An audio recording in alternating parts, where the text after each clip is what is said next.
Praise the Lord. நம்முடைய ஆண்டவரும் அருமை இரட்சகரும் மீட்பருமான கர்த்தராகிய இயேசு கிறிஸ்துவின் இனிய நாமத்திலே உங்களுக்கு வாழ்த்து சொல்லுகிறேன். தேவனுடைய பெரிதான கிருபையினாலே இந்த அருமையான நாளிலும் கூட தேவ கரத்திலே நாம் வரத்தக்கதாக தேவன் நமக்கு பெரிதான காரியங்களை செய்தார். கடந்த நாட்கள் முழுவதும் நம்மை கனிமணி போல பாதுகாத்து தேவ தயவிலும் தேவ கிருபையிலும் ஆண்டவர் நம்மை இந்த காலை வேளையிலே அவருடைய சமூகத்திலே வந்து நிற்கத்தக்கதாக நமக்கு பலனை கொடுத்திருக்கிறார். இந்த மாதத்திலே கர்த்தர் நமக்கு 19 நாட்கள் காண இரக்கம் பாராட்டினார். இந்த 19ஆம் நாளிலும் தேவ சமூகம் நம் மத்தியில் இருப்பதற்காகவும் தேவனுடைய வார்த்தையிலே நாம் இன்னும் அதிகமாய் வளரத்தக்கதாக தேவன் நமக்கு இந்த ஆயுசு நாட்களை கூட்டி கொடுத்திருக்கிறார்.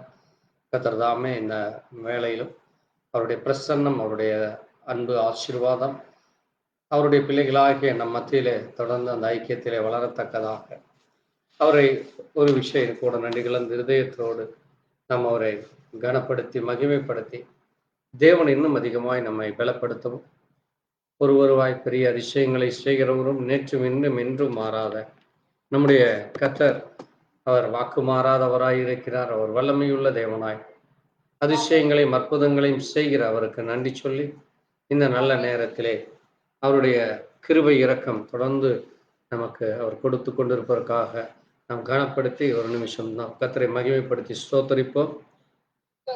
ஸ்தோத்தரிக்கிறோம் ஸ்தோத்தரிக்கிறோம் ஸ்தோத்தரிக்கிறோம் ஸ்தோத்தரிக்கிறோம் ஸ்தோத்தரிக்கிறோம் ஸ்தோத்தரிக்கிறோம் அப்பா ஆண்டவரே, உம்மை துதிக்கிறோம் துதிக்கிறோம் துதிக்கிறோம் துதிக்கிறோம் துதிக்கிறோம் துதிக்கிறோம் ஐயா. உம்மை ஸ்தோத்தரிக்கிறோம் ஸ்தோத்தரிக்கிறோம் ஸ்தோத்தரிக்கிறோம் ஸ்தோத்தரிக்கிறோம் ஸ்தோத்தரிக்கிறோம் ஐயா. உம்முடைய அன்பு பெரியது ஆண்டவரே, உம்முடைய இரக்கம் பெரியது, உம்முடைய கிருபை பெரியது, உம்முடைய தயவு பெரியதப்பா. நாங்கள் ஒன்றுமில்லை, நாங்கள் மண் என்று நினைவு கூறுகிறோம். மண்ணில் பிறந்த மனுஷன் மண்ணுக்கு திரும்புகிறான் என்று சொன்னிருப்பா.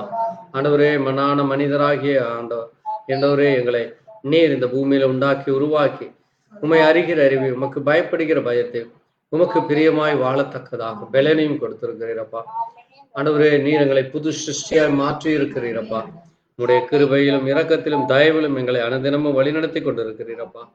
உம்முடைய வார்த்தையினாலே எங்களை போஷிக்கிற தேவனாய், உம்முடைய கண்மலையின் தண்ணீரினாலே எங்களை நிரப்புகிற தேவனாய், ஆண்டவரே, கண்மலையின் தேனினால் நாங்கள் திருப்தி அடையத்தக்கதாக நீர் தேனான மதுரமான அந்த வார்த்தைகளை கொடுத்திருக்கிறீரப்பா. அப்படிப்பட்ட உமக்கு நன்றி சொல்லி உடைய கரத்தில் எங்களை தாழ்த்துகிறோம்.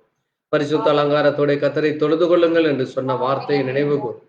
ஆண்டவரே, நாங்கள் ஒரு சிறு கூட்டமா இந்த இடத்திலே கூட எங்களோடு கூட இந்த நேரத்தில் இணைந்துள்ள ஒவ்வொரு தேவ பிள்ளைகளையும் உண்மை விசுவாசிக்கிற விசுவாசிகள் என்கிற ஆண்டவரே, உம்முடைய பிள்ளைகளாகிய நாங்கள் ஒரு கணம் உம்மை மகிமைப்படுத்த நீர் எங்களுக்கு கொடுத்த அந்த நாளிலும் உம்முடைய கரத்திலே இந்த ஆராதனையின் துவக்கம் முதல் முடிவு வரை ஒப்புக் கொடுக்கிறோம். எந்த விதமான தடை இல்லாதபடி, எந்த விதமான மாம்ச சிந்தைகளோ ஆண்டவர் எங்களுடைய பலவீனங்களோ எங்களை தாக்காதபடி தேவன் எங்களை பலத்தினாலும் சுகத்திலும் இடைகட்டி கொண்டு எங்களை வழிநடத்துகிறோம். உமக்கு நன்றி சொல்லி உடைய கரத்திலே தாழ்த்துகிறோம். இந்த இடத்தை சுற்றி உடைய தூரலை கொண்டு நீர் பாதுகாத்து எங்கள் மத்தியிலே நீர் இருப்பதற்காக நன்றி செலுத்துகிறோம். தேவ இறக்கும் தேவ கரம் நீர் எங்களை தொடர்ந்து வழிநடத்த வேண்டுமா. துவக்கம் முதல் முடிவு வரை நாங்களும் வார்த்தையிலும் வல்லமையிலும் பலப்படும்படியா கர்த்தர் கிருபையா எங்களை வழிநடத்தும்படியா உடைய சமூகத்திலே தாழ்த்தி இது ஒவ்வொரு நேரமும் ஆண்டவரே, நீர் எங்களை ஆசீர்வதித்து வழிநடத்தி கொண்டு உம்மை கனப்படுத்த மகிமைப்படுத்த நீர் பலனை கொடுத்தது போல இந்த நேரத்திலும் ஆண்டவரே, உடைய நாமத்தை மகிமைப்படுத்தி நாங்கள் பாடும் பாடல்களில் உற்சாகத்தை தார். ஆவியோடும் பாடுவேன் கருத்தோடும் பாடுவேன் என்று சொன்னவனவா நாங்கள் ஆவியிலே நிறைந்து கருத்தாய் பாடத்தக்க கைத்தாளத்தோடும் எக்காலத்தோடும் கம்பீர சத்தத்தோடும் பாட தேவ தயவை கொடுத்து நீர் எங்களை ஆசீர்வதித்து வழிநடத்த வேண்டுமா. அதுபோல கேட்கிற செய்தியும் இன்னும் அதிகமாக எங்களுக்கு பிரயோஜனமாய் இருக்க கர்த்தர் எங்களை தகுதிப்படுத்த வேண்டுமா. இயேசு கிறிஸ்துவினுடைய பரிசுத்த நாமத்திலே ஆம். கர்த்தர் தாமே மகிமைப்படுவாராக. ஆண்டவராகிய இயேசு கிறிஸ்துவின் இனிய நல் நாமத்திலே உங்கள் ஒவ்வொருவருக்கும் வாழ்த்து சொல்கிறேன். கர்த்தருடைய பெரிதான கிருபையினாலே இந்த காலை வேளையிலே நாம் அவரை நன்றியால் அவரை ஸ்தோத்தரித்து அவரை கனப்படுத்தி மகிமைப்படுத்தி உன்னத பாடல்களிலே 46வது பாடல் நன்றியால் துதிப்பாடு நம் இயேசுவை நாவாலே என்றும் பாடு என்கிற அந்த பாடலை பாடி நம் கர்த்தரை மகிமைப்படுத்துவோம். 46வது பாடல் நன்றியால் துதிப்பாடு.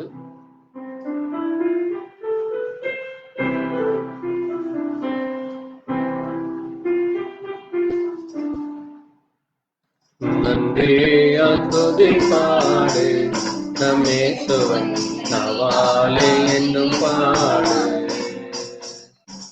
நன்றியால் துதி பாடு நம்மேசுவை நவாலே என்னும் பாடு. வல்லவர் நல்லவர் போதுமானவர் வார்த்தையில் உண்மையுள்ளவர். வல்லவர் நல்லவர் போதுமானவர் வார்த்தையில் உண்மையுள்ளவர். நன்றியால் துதி பாடு நம்மேசுவை நவாலே என்னும் பாடு. எரிகோ மதிலும் முன்னே சென்றாலும் இயேசு தன் முன்னே செல்கிறார். எரிகோ மதிலும் முன்னே வந்தாலும் இயேசு முன்னே செல்கிறார். கலங்கிடாதே திகைத்திடாதே துதியினால் இடிந்து கலங்கினாலே துதித்திடாதே துதியினால் இடிந்து விழும். நன்றியால் துதி பாடு நம்மேசுவை நவாலே என்னும் பாடு. வல்லவர் நல்லவர் போதுமானவர் வார்த்தையில் உண்மையுள்ளவர். வல்லவர் நல்லவர் போதுமானவர் வார்த்தையில் உண்மையுள்ளவர். நன்றியால் துதி பாடு நம்மேசுவை நவாலே என்னும் பாடு. செங்கடல் நம்மை சூழ்ந்து கொண்டாலும் சிலுவை நிழலுண்டு. செங்கடல் நம்மை சூழ்ந்து கொண்டாலும் சிலுவையின் நிழலுண்டு. பாடிடுவோம் துதித்திடுவோம் வார்த்தைகள் கிடைத்து விடும். பாடிடுவோம் துதித்திடுவோம் வார்த்தைகள் கிடைத்து விடும். நன்றியால் துதி பாடு நம்மேசுவை நவா என்னும் பாடு. நல்லவர் போதுமானவர் வார்த்தையில் உண்மையுள்ளவர். வல்லவர் நல்லவர் போதுமானவர் வார்த்தை உண்மையுள்ளவர். நன்றியால் துதி பாடு நம்மேசுவை நவாலே என்னும் பாடு. கோலியாத்மம் கொஞ்சமும் பயம் வேண்டாம். நம்மை எதிர்த்து வந்தாலும்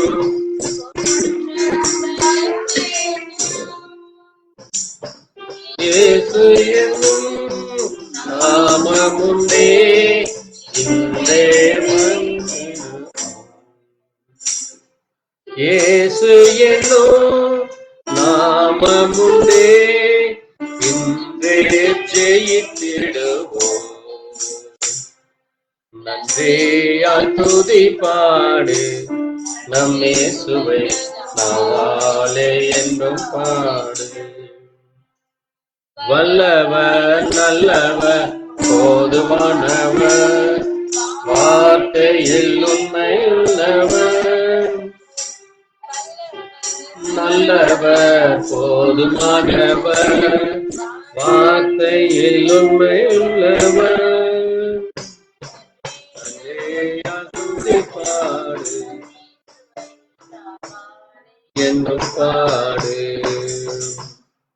துன்மாக்க ஏதுவான வேறு கொள்ளாமல் தெய்வத்தோடு என்றுமே. துன்மாக்க பார்க்க ஏதுவான் வேறே கொள்ளாமல் தெய்வ பயத்தோடு இருந்தோமே. ஆவியினால் நிறைந்திடுவோம் சங்கீத கீர்த்தனம் பாடி. ஆவியினால் நிறைந்திடுவோம் சங்கீத கீர்த்தனம் பாடி. நன்றியால் துதி பாடு நம் இயேசுவை அவா என்னும் பாடு. வல்லவர் நல்லவர் போதுமானவர் வார்த்தையிலும் நல்லவர். வல்லவர் நல்லவர் போதுமானவர் வார்த்தையிலும் நல்லவர். நன்றியா துதி பாடு நம் இயேசுவை அவா என்னும் பாடு. சரீரம் ஆத்மா ஆவியினாலும் தோத்தும் வேலையிலெல்லாம். சரீரம் ஆத்மா ஆவியினாலும் தோத்தும் வேலையிலெல்லாம். துதி சத்தத்தோ உள்ளம் நிறைந்தார் துதியரின் பலன் கிடைக்கும். துதி சத்தத்தோ உள்ளம் நிறைந்தார் துதியரின் பலன் கிடைக்கும்.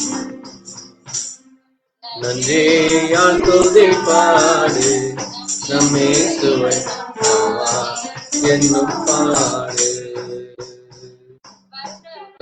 நல்லவர் போதுமானவர் வார்த்தையிலும் நல்லவர்.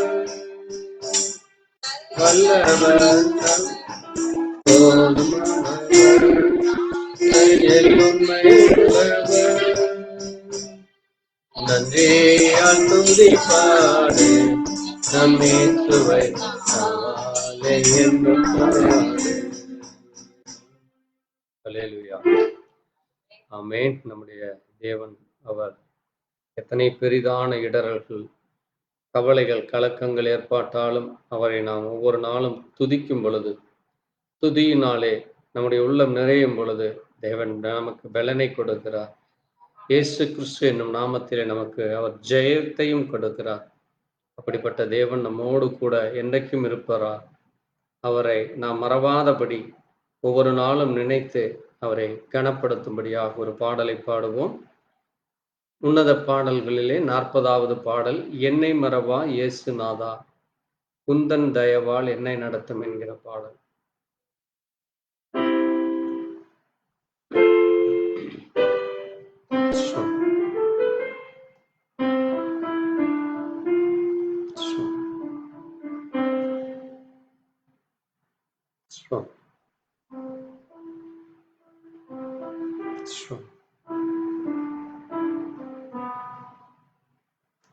என்னை மறவா இயேசு நாதா உந்தன் தயவா என்னை நடத்தும். என்னை மறவா இயேசு நாதா உந்தன் தயவா என்னை நடத்தும். வல்ல வாக்குத்தத்தங்கள் வரைந்தனக்காய் இங்கதாலே ஸ்தோத்திரம். வல்ல ஜீவ வாக்குத்தத்தங்கள்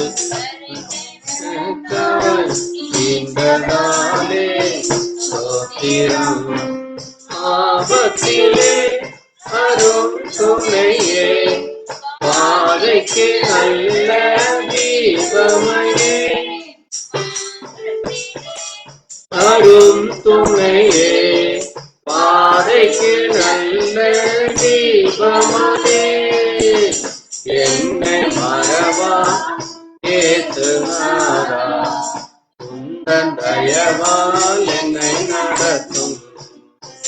பயப்படாதே வல்லக்கரத்தாலே பாதுகாப்பே என்பதாலே பயப்படாதே கரத்தாலே பாதுகாத்தே என்றதாலே ஸ்தோத்திரம். நீர் வைத்ததினா அழிக்கே இயலாதே வரும் என்னை பாசம் என்னே நீர் வைத்தினா அழிக்கே இயலாதே வரும் என்னை மரவா ஏசுநாதா உந்தன் தயவா என்னை நடத்தும்.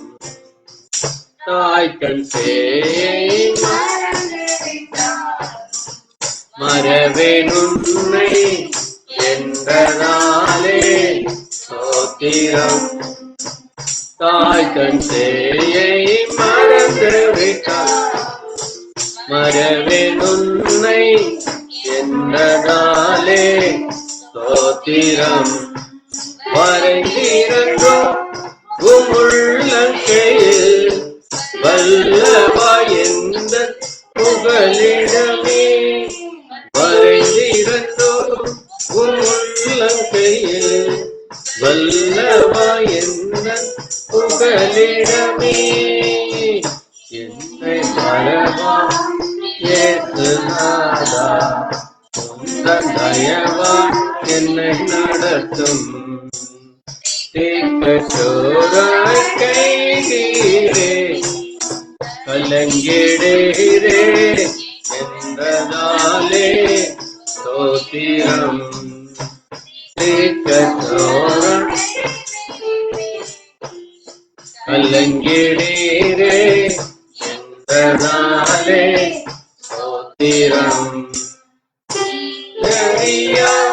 யாதும் நேரிடா என் தலை முடியும் எண்ணினே நீரறியா யாதும் நேரிடா என் தலை முடியும் எண்ணினே என்னை மறவா ஏசுநாதா உந்தன் தயவால் என்னை நடத்தும்.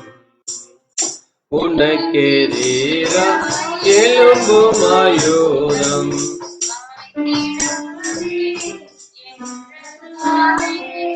ஸ்தோத்திரம். உனக்கெதிரா வாய்த்திடாதே என்றதாலே ஸ்தோத்திரம். மறந்திடுமே உன்னாமத்திலே பரனே எனக்கா செய்ய கொடியே மறந்திடுமே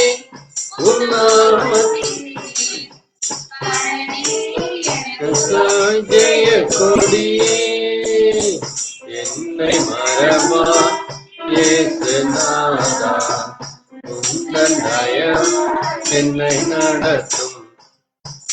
என்னை மூழ்கும் ஏற்று என்றும் நடத்துவீரே ஸ்தோத்திரம். என்னை துதித்தேனே ஏற்று என்றும் நடத்துவீரே ஸ்தோத்திரம்.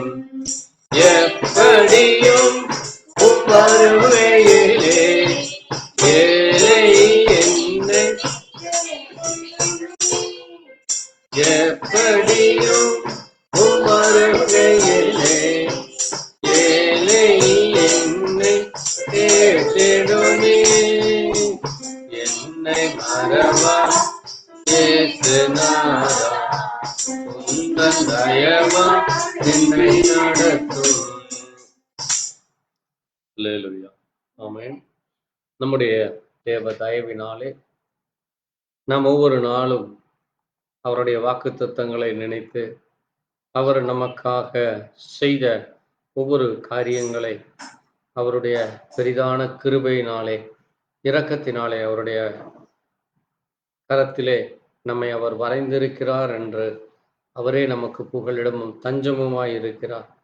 இந்த பூமியிலே பொல்லாத மனுஷர்கள், இந்த பூமியிலே காணப்படுகிற அக்கிரமங்கள், பாவங்கள், மீறுதல்களில், அருவருப்புகளில் இருந்தும், அசுத்தங்களில் இருந்தும் நம்மை பாதுகாக்கிற தேவன், நம்மை பரிசுத்தப்படுத்தி பலப்படுத்துகிறார். அப்படிப்பட்ட மகிமையின் தேவனுக்கு நன்றி கலந்த இருதயத்தோடு இந்த மாதத்திலே 18 நாட்கள் கடந்து இந்த 19 நாள் வரை நம்மை பாதுகாத்தவருக்கு, 5 மாதங்கள் நம்மோடு கூட இருந்தவருக்கு, இந்த 2024 வருஷத்திலே அனுதினமும் நம்மை விசாரித்து தேவைகளை நமக்கு தருகிறவராகிய, நம்மிடம் நாம் கூப்பிடும் வேளையிலே நம்மிடத்திலே வந்து நமக்கு என்ன வேண்டும் அதை செய்கிற அந்த மகத்துவமான தேவனுக்கு, நம்மை இந்த பூமியிலே அவர் நாமத்தை அறிந்து கொள்ளும்படியாய், அவரை மகிமைப்படுத்தும்படியாக, அவரை கனப்படுத்தும்படியாக நம்மை தெரிந்தெடுத்து இருக்கிற ஒரு பாத்திரமாக இந்த பூமியிலே தேவன் சாட்சியாய் வைத்திருக்கிறக்கா நன்றி சொல்லி நம்மளை யாராவது ஒருவர் கர்த்தரை மகிமைப்படுத்துவோம்.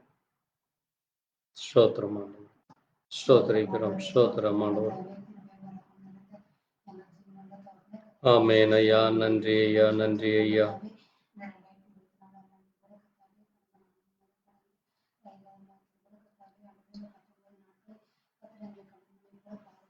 ஸ்தோத்திரம். ஸ்தோத்திரம் இயேசுவே.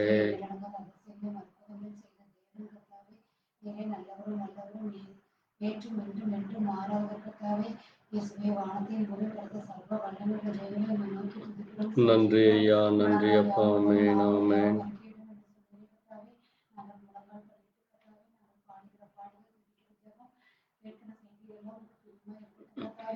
ஆண்டவரே நீர் எங்களோடு கூட பேசும் கர்த்தாவே. ஆண்டவரே வேதத்தில் எத்தனையோ வார்த்தைகள் நீ சொல்லியிருக்கிற கர்த்தாவே. ஆண்டவரே அதன்படி நாங்கள் கர்த்தாவே நடக்கும்படி கர்த்தர் கிருபை தாரும் கர்த்தாவே. எங்களுடைய குற்றங்கள் குறைகள் உனக்கு பிடிக்காத காரியம் ஸ்தோத்திரம். ஏதேனும் செய்தாலும் ஒரு விஷயம் அடையும் கர்த்தாவே. இனியும் அந்த தவறுகள் நன்றி ஆண்டவரே. ஆமென். ஆமென் அப்பா. அனுதினமும் வேத வாசிப்பிலும் ஜெபத்திலும் தனிப்பட்ட வாழ்க்கையிலும் பிரியமாய் நடக்க வேண்டும் என்று ஜெபிக்கிறோம் கர்த்தாவே. ஒவ்வொருடைய தேவைகளையும் நீ சந்திக்க வேண்டுமா நான் ஜெபிக்கிறோம் ஆண்டவரே. தேவையிலிருந்து நீ உலகத்தில் வாழ்ந்து கொண்டிருக்கிற கர்த்தாவே. ஒவ்வொருடைய தேவையும் சந்திக்க கர்த்தாவே. ஆண்டவரே இயேசுவே சோதரிக்கிறோம். ஸ்தோத்திரம் ஆண்டவரே. ஆண்டவரே ஆமென். இன்னும் கர்த்தாவே. ஆண்டவரே இது வந்துள்ள ஒவ்வொரு ஆசீர்வாதத்தையும் ஆமென். தடைகளை எல்லாம் எடுத்து போடு கர்த்தாவே.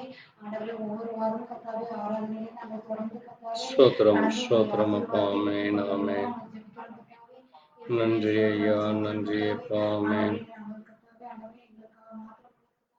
எங்களோட பழைய நண்பர்கள் உற்றார்கள் தேசத்திற்காக ஸ்தோத்திரம். ஸ்தோத்திரம் ஆண்டவரே. ஆமென்.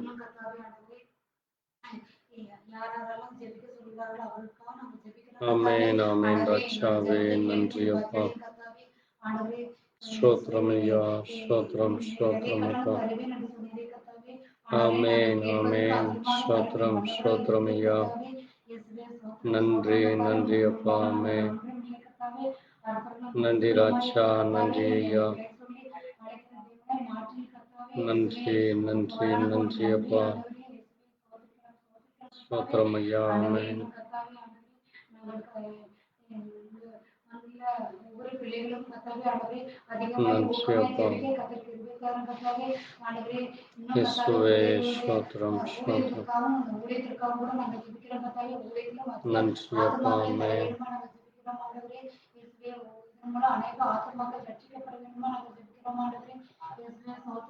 நன்றி. நன்றி ஐயா. ஸ்தோத்திரம் அப்பா. ஆமென். இரக்கமாயிரும். கிருபையாயிரும். ஆமென். இயேசுவே. ஸ்தோத்திரம். ஸ்தோத்திரம் அப்பா. அவர்கள் சமாதானத்தோடு ஆராதிக்க கர்த்தர் கிருபை தர வேண்டும் நாங்கள் ஜெபிக்கிறோம். அவர்களும் தொடர்ந்து கர்த்தாவே சபை பிள்ளைகளோடு கூட இருந்து கர்த்தாவே ஆராதனையிலே ஜெபிக்க கர்த்தர் கிருபை தர வேண்டும் நாங்கள் ஸ்தோத்திரம் ஆண்டவரே. ஆமென். சபை விசுவாசிகளுக்காகவும் விசுவாச பிள்ளைகளுக்காகவும் நாங்கள் ஜெபிக்கிறோம். ஒவ்வொரு பிள்ளைகளையும் தொட்டு ஆசீர்வதியும் கர்த்தாவே. நன்றி ஆண்டவரே. ஆமென். ஆமென். சரீரத்தில் பலவீனங்களை முற்றிலும் எடுத்து போடு கர்த்தாவே. நல்ல பலத்தையும் சுகத்தையும் தாரும் ஆண்டவரே.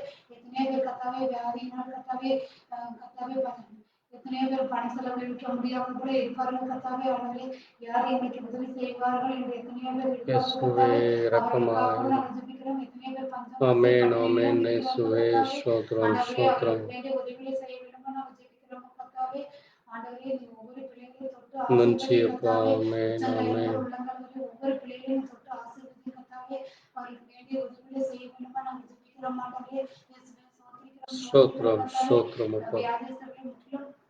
விடுதலை அடைய வேண்டுமா நாங்கள் ஜெபிக்கிறோம் ஆண்டவரே. இயேசுவே உம்முடைய கரம் தொட்டு ஒவ்வொரு பிள்ளைகளையும் ஆசீர்வதியும் கர்த்தாவே. ஆண்டவரே ஸ்தோத்திரம் ஸ்தோத்திரம் கர்த்தாவே. இந்த இடத்தை தந்தது கூட நன்றி ஆண்டவரே. இன்னும் பல இடத்தில் நடக்கிற ஸ்தோத்திரம் ஆராதனைக்காக ஜெபிக்கிறோம். ஸ்தோத்திரம் ஒவ்வொரு ஸ்தோத்திரம் மாதமும் அப்பா. கர்த்தாவே நாங்கள் ராபோஜன பந்தி எடுக்க வேண்டுமா நாங்கள் ஜெபிக்கிறோம். ஆமென் ஆமென் ராஜாவே, எடுத்து போடும் எடுத்து போடும். சேர்ந்து கர்த்தாவே நாங்கள் ஒன்றோடு ஜெபிக்க கர்த்தர் கிருபை கிருபை ராஜாவே ஆமென். கிருபை ராஜாவே ஆமென். பாதுகாத்திரளும் பாதுகாத்திரளும் ஆமென் ஆமென். ஸ்தோத்திரம் ஆண்டவரே ஆமென். அவருடைய வேலை காரியங்கள், படிப்பின் காரியங்கள், சிறு பிள்ளைகளுக்காக கூட நாங்கள் ஜெபிக்கிறோம். சிறு குழந்தையை கூட தொட்டு ஆசீர்வதியும் அப்பா. ஆமென் ஆமென். அவரும் சிறு வயது முதலே உம்மை நோக்கி பார்க்கும்படி கர்த்தர் கிருபை செய்தரலும் கிருபை செய்யும் ஐயா. ஆமென் ஆமென். பலவீனமான காரியங்களை அணுகாதபடி கர்த்தர் பலத்தையும் சுகத்தையும் தாரும் ஆண்டவரே, நன்றி அப்பா. ஆமென். முற்றிலும் கர்த்தாவே ஒரு சாட்சியை நிறுத்தும் ஆண்டவரே, நன்றி அப்பா. ஆமென். அநேக ஆத்துமாக்கள் அவங்க ரட்சிக்கப்பட வேண்டுமா நாங்கள் ஜெபிக்கிறோம். இரக்கமாயிரும் இரக்கமாய். கர்த்தாவே ஆமென் ஆமென் ராஜாவே. குடும்ப பிள்ளைகளை கர்த்தாவே ஆண்டவரே ஒவ்வொரு வாரமும் கர்த்தாவே எங்களோட கூட சேர்ந்து ஜெபிக்க கர்த்தர் கிருபை தாரும் கிருபை தாரும் ஐயா. நன்றி. இந்த இடத்துல வந்துள்ள ஒரு ஸ்தோத்திரம் ஸ்தோத்திரம் அப்பா.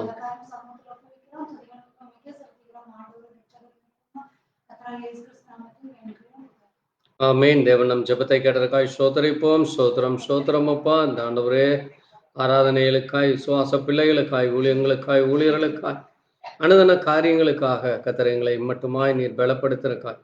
தொடர்ந்து வரும் நாட்களில் உம்முடைய கரம் இருப்பதற்காய் ஆண்டவரே எங்கள் ஜெபத்தை கேட்டதற்காய் நன்றி. எங்களுக்கு சுகத்தை பலத்தை கொடுத்ததற்காய் நன்றி. உடைய நாமத்தை மகிமைப்படுத்துவதற்காய் நன்றி. நீரே மகிமைப்படும். ஆமென். இனமாய் கூட மத்தியில் உள்ள மகன் ஜோசப், நம்முடைய தேசத்தில் நடைபெற்று கொண்டிருக்கிற அந்த எலெக்ஷன் ஆனது வரும் நாட்களிலே வருகிற ஜூன் 4ஆம் தேதி தெரிந்தெடுக்கப் போகிற புதிய பிரதமர் தேவனுடைய பிள்ளைகளுக்கு, ஊழியங்களுக்கு, ஊழியர்களுக்கு விரோதமாக எழும்பாதபடி பெரிதான காரியங்களை கர்த்தர் ஜனங்களுக்கு கிடைக்கத்தக்கதாக, அது மட்டுமல்ல தேசத்திலே சமாதானம், தேவ அன்பு, தேவ இரக்கம் கிடைக்க, விலைவாசிகள் இன்னைக்கு ஏற்படுகிற பிரச்சனைகள், இன்னும் வேலை இழப்புகள், வேலைக்கு படிக்கிற பிள்ளைகளுக்கு ஏற்படுகிற பள்ளியிலே காணப்படுகிற அந்த ஸ்கூல் ஃபீஸ், இன்னும் பிள்ளைகளுடைய பள்ளி தேவைகள் சந்திக்கப்பட, அதுபோல் படித்து வேலை இல்லாமல் இருக்கிறவர்களுக்காக வேலைக்கு செல்கிறவர்களும் தேவ தயவில் அவர்கள் இன்னும் பலனடைய, அதுபோல் வாலிபர்களுக்கு நல்ல மணவாளனை மணவாட்டியை கர்த்தர் கொடுக்கும்படியாக, சிறு பிள்ளைகளுக்கு நல்ல சரீர சுகபலத்தை அவர்களும் பெற்றோருக்கு கீழ்ப்படியத்தக்கதாக, இன்னும் குடும்பத்திலும் ஒவ்வொரு தனிநபருக்குள்ளாய் தேவ சமாதானம், தேவ கிருபை கிடைக்கும்படியாக இந்த காரியத்திற்காக ஜெபிக்கலாம். ஸ்தோத்திரம் ஆண்டவரே, நன்றி ஆண்டவரே. ஆமென்.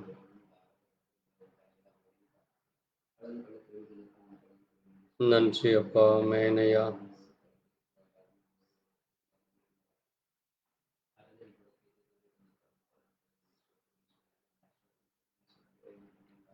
நன்றி அப்பா. நன்றி அப்பா.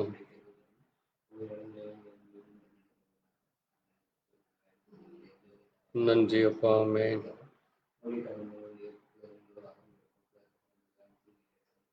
ஸ்தோத்திரம் ஸ்தோத்திரம் அப்பா.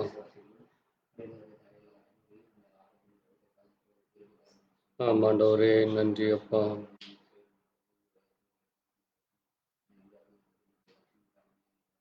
ஆமாண்டவரே, ஸ்தோத்திரம்.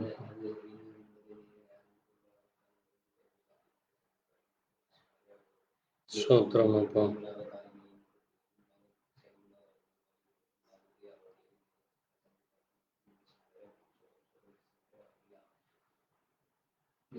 ஸ்தோத்திரம் ஆண்டவரே.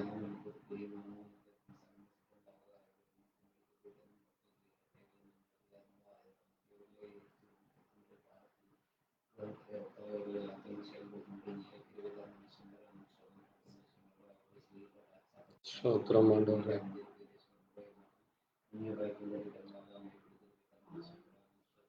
ஸ்தோத்திரம் ஸ்தோத்திரம் அப்பா.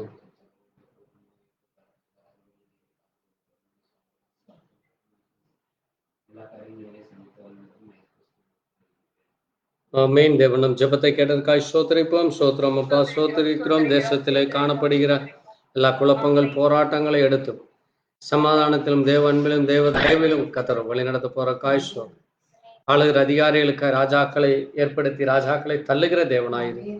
ஆண்டவரே, நீரே மகிமையின் தேவனாய் இருக்கிற தேவைகளை சந்திக்கிறவராய், வாலிபர்களுக்காய், கன்னிகளுக்காய், திருமண காரியங்களுக்காய், குடும்ப தேவைகளுக்காக, வேலை காரியங்களுக்காக, சிறு பிள்ளைகளுக்காக, பெற்றோருக்கு கீழ்ப்படுகிற காரியங்கள், உமக்கு பயப்படுகிற காரியங்கள், ஆராதனையிலும் ஜெபத்திலும் தனிப்பட்ட வாழ்க்கையிலும் பரிசுத்தமுள்ளவர்களாக இருக்கு. இப்படி அநேக காரியங்களுக்காய் ஜெபிக்க எங்கள் ஜெபத்தை கேட்டதற்காய் ஸ்தோத்திரம். எங்கள் வேண்டுதல் விண்ணப்பத்தை கேட்டதற்காய் ஸ்தோத்திரம். தொடர்ந்து நாங்கள் வார்த்தையை வாசித்து வார்த்தை என்னும் மன்னாவிலே போஷிக்க போகிறோம். அக்காய் நன்றி செலுத்துகிறோம். ஆண்டவர் தாமே நம்முடைய வார்த்தையை வாசித்து தியானிக்கிற இந்த நேரத்தில் நம்முடைய பலன் இறங்கட்டும். அதை புரிந்து கொள்ள அதன்படி கேட்டு நாங்களும் சாட்சியாய் நிற்கத்தக்கதாக தேவ கிருபை தர வேண்டும். இயேசு கிறிஸ்துவினுடைய பரிசுத்த நாமத்திலே நாம் எழுந்து நின்று கர்த்தரை மகிமைப்படுத்தும்படியாக ஒரு பாடலை பாடுவோம். 408வது பாடல், மகிமை உமக்கென்றோ மாட்சிமை உமக்கென்றோ என்கிற பாடல். 408வது பாடல், மகிமை உமக்கென்றோ மாட்சிமை உமக்கென்றோ, மகிமை உமக்கென்றோ மாட்சிமை உமக்கென்றோ, துதியும் புகழ் ஸ்தோத்திரமும் தூயவர் உமக்கென்றோ, துதியும் புகழ் ஸ்தோத்திரமும் தூயவர் உமக்கென்றோ, ஆராதனை ஆராதனை என் நண்பரே இயேசுவுக்கே, என் நண்பரே இயேசுவுக்கே, மகிமை உமக்கென்றோ மாட்சிமை உமக்கென்றோ, துதியும் புகழ் ஸ்தோத்திரமும் தூயவர் உமக்கென்றோ, விலையேற பெற்ற விடுதலை கொடுத்தீர், விலையேற பெற்ற உம் இரத்தத்தால் விடுதலை கொடுத்தீர், ராஜாக்களாக லேவியராக, ராஜாக்களாக லேவியராக உமக்கென தெரிந்து கொண்டீர், ஆராதனை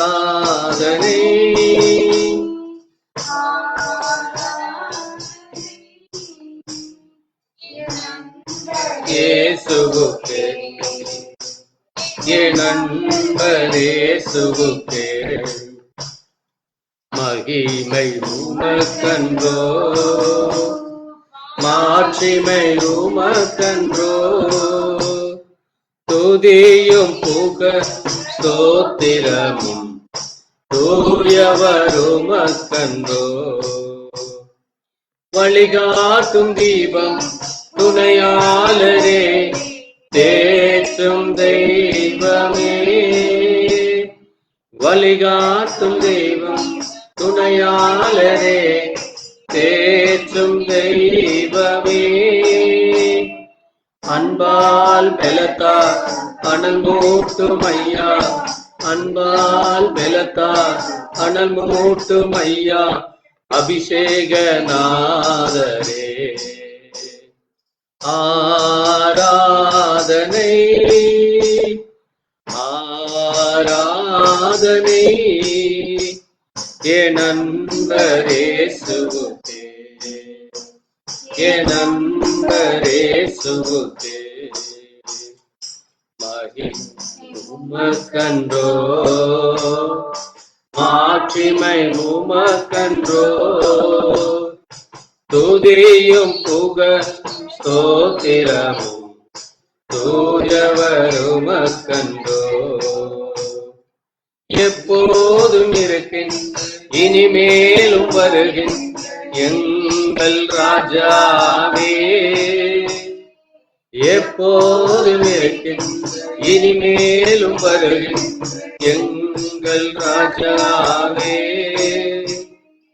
உன்னாமம் வாழ்க, உம்மரசு வருக, உன்னாமம் வாழ்க, உம்மரசு வருக, உம் சித்தம் நிறைவேறுக. ஆராதனை ஆராதனை என் நண்பர் இயேசுவுக்கே, என் நண்பர் இயேசுவுக்கே. மகிமை உமக்கன்றோ, மாட்சிமை உமக்கன்றோ, துதியும் புகழும் ஸ்தோத்திரமும் தூயவர் உமக்கன்றோ. உம்வல்ல செயல்கள் மிகவும் பெரிய அதிசயமன்றோ,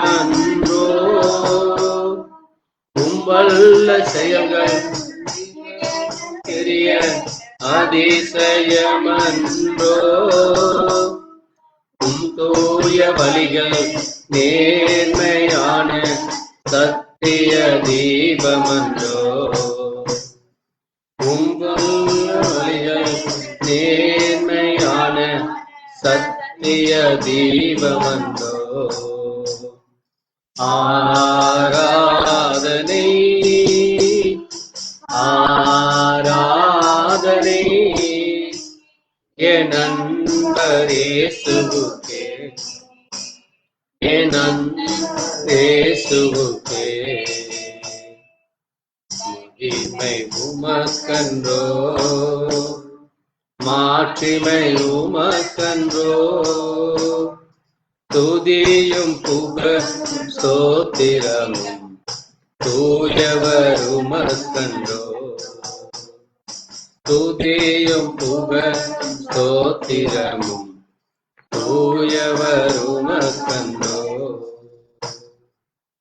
அல்லேலூயா, ஆமென். நம்முடைய தேவன் ஆராதனைக்குரியவர், அவர் மகிமைக்கும் மாட்சிமைக்கும் உரியவராக இருக்கிறார். அப்படிப்பட்ட தேவனுக்கு நன்றி சொல்லி இந்த நேரத்திலே நாம் சங்கீத புத்தகத்திலே ஒரு சங்கீதத்தை நாம் மாறி மாறி வாசிக்கலாம்.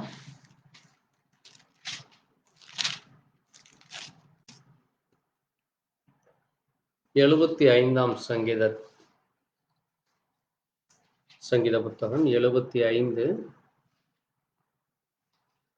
உம்மை துதிக்கிறோம் தேவனே, உம்மை துதிக்கிறோம், உமது நாமம் சமீபத்திருக்கிறது என்று உமது அதிசயமான கிரியைகள் அறிவிக்கிறது. பூமியானது அதன் எல்லா குடிகளோடும் கரைந்து போகிறது, அதன் தூண்களை நான் நிலைநிறுத்துகிறேன்.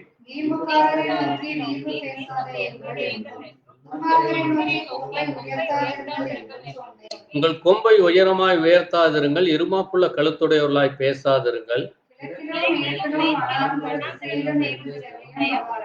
தேவனே நியாயாதிபதி, ஒருவனை தாழ்த்தி ஒருவனை உயர்த்துகிறார்.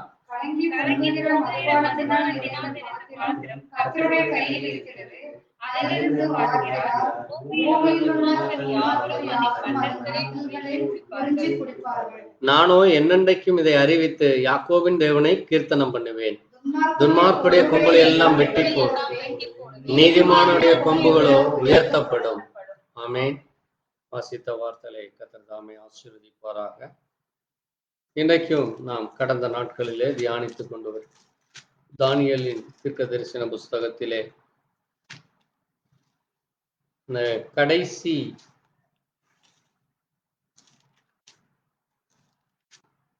காரியமாக நாம் தியானித்துக் கொண்டு வருகிற அந்த 4வது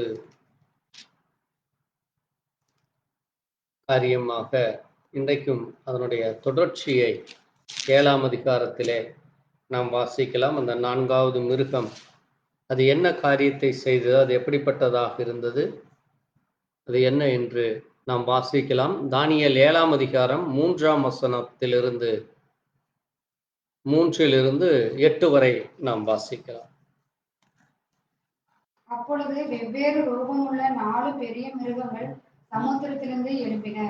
முந்தினது சிங்கத்தை போல் இருந்தது, அதற்கு கழுகின் செட்டைகள் உண்டாயிருந்தது. நான் பார்த்து கொண்டிருக்கையில் அதன் இறகுகள் பிடுங்கப்பட்டது. அது தலையிலிருந்து எடுக்கப்பட்டு மனுஷனை போல 2 காலின் மேல் நிமிர்ந்து நிற்கும்படி செய்யப்பட்டது. மனுஷ இருதயம் அதற்கு கொடுக்கப்பட்டது. பின்பு கரடிக்கு ஒப்பாயிருக்கிற வேறொரு 2ஆம் மிருகத்தை கண்டேன். அது ஒரு பக்கமாய் சாய்ந்து நின்று தன் வாயின் பற்களுக்குள்ளே 3 விலா எலும்புகளை கவ்விக்கொண்டு இருந்தது. எலும்பு வெகு மாம்சம் தின்ன என்று அதற்கு சொல்லப்பட்டது. அதன் பின்பு சிவிங்கியை போல் இருக்கிற வேறொரு மிருகத்தை கண்டேன். அதன் முதுகின் மேல் பட்சியின் செட்டைகள் 4 இருந்தது. அந்த மிருகத்துக்கு 4 தலைகளும் உண்டாயிருந்தது. அதற்கு ஆளுகை அளிக்கப்பட்டது. அதற்கு பின்பு ராதரிசனங்களில் 4ஆம் மிருகத்தை கண்டேன். அது கெடியும் பயங்கரமும் மகா பலத்ததுமாய் இருந்தது. அதற்கு பெரிய இருப்பு பற்கள் இருந்தது. அது நொறுக்கி பட்சித்து மீதியானதை தன் கால்களால் மிதித்து போட்டது. அது தனக்கு முன்னிருந்த எல்லா மிருகங்களை பார்க்கிலும் வேறொரு உருவமாய் இருந்தது. அதற்கு 10 கொம்புகள் இருந்தது. அந்த கொம்புகளை நான் கவனித்துக் கொண்டிருக்கையில், இதோ அவைகளுக்கு இடையிலே வேறொரு சின்ன கொம்பு எழும்பிற்று. அதற்கு முன்பாக முந்தின கொம்புகளில் 3 பிடுங்கப்பட்டது. இதோ அந்த கொம்பிலே மனுஷ கண்களுக்கு ஒப்பான கண்களும் பெருமையானவர்களை பேசும் வாயும் இருந்தது. வாசித்த வார்த்தைகளை கர்த்தருடைய சமூகத்தில் ஒப்பு கொடுத்து நாம் ஜெபிக்கலாம். எங்களை நேசிக்கிற எங்கள் நல்ல ஆண்டவரே, கர்த்தராகிய இயேசு கிறிஸ்துவே, அந்த அருமையான வேளையிலே உடைய வார்த்தையிலே வாசித்து, அன்றைக்கு நீர் தானியேலிடத்திலே நீர் கண்ட அந்த கர்த்தாவே தரிசனங்களை குறித்து, நீர் அந்த தாசனோடு கூட பேசின காரியங்களை குறித்து உம்முடைய தீர்க்கதரிசி மூலமாக இந்த கடைசி நாட்களிலே எங்களுக்கு அதை வெளிப்படுத்தி, அதிலே சொல்லப்பட்ட மகத்துவமான காரியங்களை நாங்கள் அறிந்து கொள்ள நீர் எங்களுக்கு பெரிதான கிருபைகளை கொடுத்தீர். ஏனென்றால் இதே தானியேல் புத்தகத்திலே 12ஆம் அதிகாரத்திலே நீ கண்டவற்றை யாவற்றையும் நீர் எழுதி அதை முத்திரை போடு, அது கடைசி நாட்களிலே அது வெளிப்படுத்தப்படும், அது சொல்லப்படும் என்று சொல்லியிருக்கிறீரப்பா. இப்படியாக இந்த கடைசி நாட்களிலே வாழ்ந்து கொண்டிருக்கிற எங்களுக்கு அதை குறித்து நீர் வெளிப்படுத்தினீரப்பா. அதே போல ஆண்டவரே, உம்மோடு கூட இருந்த அந்த 12 சீஷர்களிலே அந்த உண்மைக்கு அன்பான சீஷன் ஆகிய யோவான் இடத்திலே நீர் வெளிப்படுத்தின காரியத்திலே, வெளிப்படுத்தின புத்தகத்திலே நாங்கள் வாசிக்கிற பொழுது அங்கேயும் இது போல சொப்பனங்களிலும் தரிசனங்களினாலும் நீர் ஆண்டவரே யோவான் இடத்திலும் வெளிப்படுத்தினீர். தானியேல் கண்ட காரியமும் யோவானுக்கு நீர் வெளிப்படுத்தின காரியமும் ஆண்டவரே சுமார் 700 ஆண்டுகளுக்கு பிறகு அது சரியானபடி ஒன்றுக்கொன்று பொருந்துகிறதாய், இதோ இந்த 2000 ஆண்டுகளுக்கு பிறகு அது எவ்விதமாய் அந்த இடைப்பட்ட காலத்தில் இந்த 2000 ஆண்டுகளிலே அது நிறைவேறி கொண்டிருந்தது என்று நாங்கள் அதை தியானிக்கிற இந்த நேரத்திலே தேவன் தாமே எங்களோடு கூட இடைப்பட்டு நடந்த காரியங்களை, அது எவ்வளவு உண்மையானது, அது சத்தியமானது, அதனுடைய எழுத்தும் அதனுடைய ஒரு உறுப்புகளும் ஒளிந்து போவதில்லை என்று நீ சொல்லி இருக்கிறீப்பா. வானமும் பூமியும் ஒளிந்து போம், என் வார்த்தைகளை ஒளிந்து போவதில்லை என்று சொல்லி இருக்கிறீர். ஆண்டவரே, நீர் அப்படிப்பட்ட தேவனாய் இருக்கிறீர். இந்த வானம் பூமி ஒளிந்து போனாலும் உம்முடைய வார்த்தை அது ஒரு காலம் ஒழியாத வார்த்தையாய், அது சத்தியமுள்ள வார்த்தையாய், அது உம்முடைய வாயிலிருந்து புறப்பட்டது, அது சொன்னதை நிறைவேற்றும் தீரும் என்று நீ சொல்லி இருக்கிறீரப்பா. அது நிறைவேறாமல் அது வெறுமையாய் திரும்பாது என்று சொல்லி இருக்கிறீரப்பா. ஆண்டவரே, அப்படிப்பட்ட அந்த மகத்தான வார்த்தையாகிய நீர் இன்றைக்கும் எங்களோடு கூட இருந்து அந்த வார்த்தை எதை செய்தது, அது என்ன சொல்லினது, அது எதை செய்து முடித்தது, என்ன செய்து கொண்டிருக்கிறது, என்ன செய்யும் என்று நாங்களும் தியானிக்கிற இந்த நேரத்திலே தேவன் தாமே இடைப்பட்டு பேசி அடியானை மறைத்து நீர் பேசும். கேட்கிற ஒவ்வொரு தேவ ஜனங்களுடைய இருதயத்திலும் நம்முடைய வார்த்தையினுடைய மகத்துவத்தை புரிந்து கொள்ள இருதயத்தையும் செவிகளையும் திறக்க வேண்டுமா இயேசு கிறிஸ்துவினுடைய பரிசுத்த நாமத்திலே ஆமென். நீங்கள் உட்காரலாம். ஆண்டவராகிய இயேசு கிறிஸ்துவின் இனிய நாமத்திலே உங்களுக்கு வாழ்த்து சொல்லுகிறேன். தேவனுடைய பெரிதான கிருபையினாலே இந்த நாளிலும் கூட அவருடைய வார்த்தையை தியானிக்க கிருபை கொடுத்ததற்காக ஸ்தோத்திரிக்கிறேன். கர்த்தர் தாமே மகிமைப்படுவாராக. நாம் கடந்த நாட்களிலே அந்த 3 மிருகங்களை குறித்து நாம் தியானித்து கொண்டு வந்தோம். இப்பொழுதும் கூட இந்த 4வது மிருகத்திலே ஒரு சில காரியங்களை நாம் கடந்த வாரத்திலே நாம் தியானித்தோம்.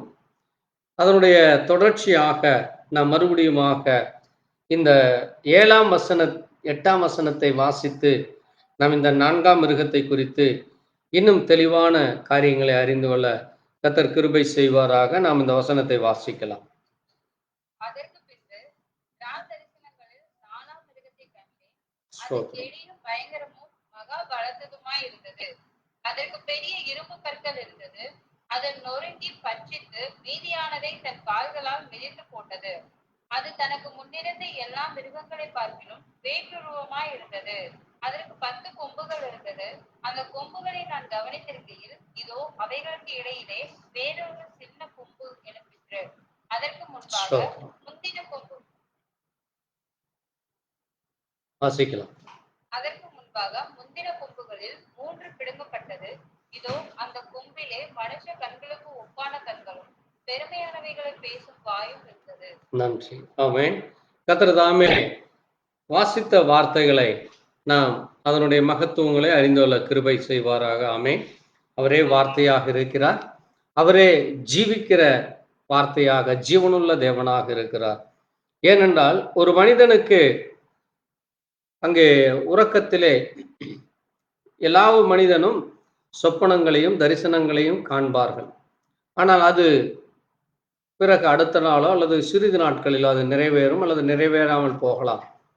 ஆனால் தேவன் தன்னுடைய முன்குறிக்கப்பட்ட தன்னுடைய தேவனுடைய பிள்ளைகளுக்கு அவர் விசேஷமாய் வெளிப்படுத்துகிற காரியங்களானது அது உரைக்கப்பட்ட வார்த்தையாக இருக்கிறது. ஏனென்றால் தேவன் அவர் வாயிலிருந்து புறப்பட்ட வார்த்தை அது உரைக்கப்பட்ட வார்த்தை. It's a spoken word. அந்த உரைக்கப்பட்ட வார்த்தை அது நிச்சயமாய் நிறைவேறுகிறதாக இருக்கிறது. ஆமென். அதனாலதான் பாருங்க, தேவன் சொன்ன காரியம் இன்றைக்கு வரைக்கும் நாம் வேதத்திலே சுமார் 6000 ஆண்டுகளாக விட்டது. இந்த 6000 ஆண்டுகளாக பூமியிலே மனிதனை படைத்து இந்த 6000 ஆண்டுகள் கர்த்தர் சொன்ன காரியங்கள் எப்படி அவர் வானத்தையும் பூமி படைத்ததிலிருந்து இன்றைக்கு வரைக்கும், மனிதனை உண்டாக்கின வரை நாளிலிருந்து இன்றைக்கு வரைக்கும் அவர் இந்த வேதத்திலே ஒவ்வொரு காரியங்களாக சொல்லி தன்னுடைய தாசர்கள் மூலமாக அங்கே வேதத்திலே ஆதியாகமம் முதல் வெளிப்படுத்தின விசேஷம் வரை சொல்லப்பட்ட ஒவ்வொரு காரியமும் அது அந்தந்த நாட்களிலே நிறைவேறின காரியமாக இன்றைக்கும் அது நிறைவேறி கொண்டிருக்கிறதாக, இனியும் இயேசு கிறிஸ்து எப்பொழுது இந்த பூமிக்கு வந்து அவர் எப்பொழுது இந்த 1000 வருஷம் அரசாட்சி ஆள்கிறாரோ அதற்கு பிறகு அங்கே நியாயத்தீர்ப்பு நாட்களுக்கும் பிறகும் அதற்கு பிறகு இந்த பூமி வானம் முழுவதுமாய் ஒளிந்து புதிய வானத்தையும் புதிய பூமியும் தேவன் சிருஷ்டித்து அந்த மகிமையான அந்த என்னென்றைக்கும் இருக்கிற அந்த நிலையான அந்த ராஜ்யம் ஸ்தாபிக்கப்படும் வரைக்கும் இந்த வேதத்திலே சொல்லப்பட்ட காரியம் அது நிறைவேறி கொண்டிருக்கிறதாக இருக்கிறது. ஆமென்.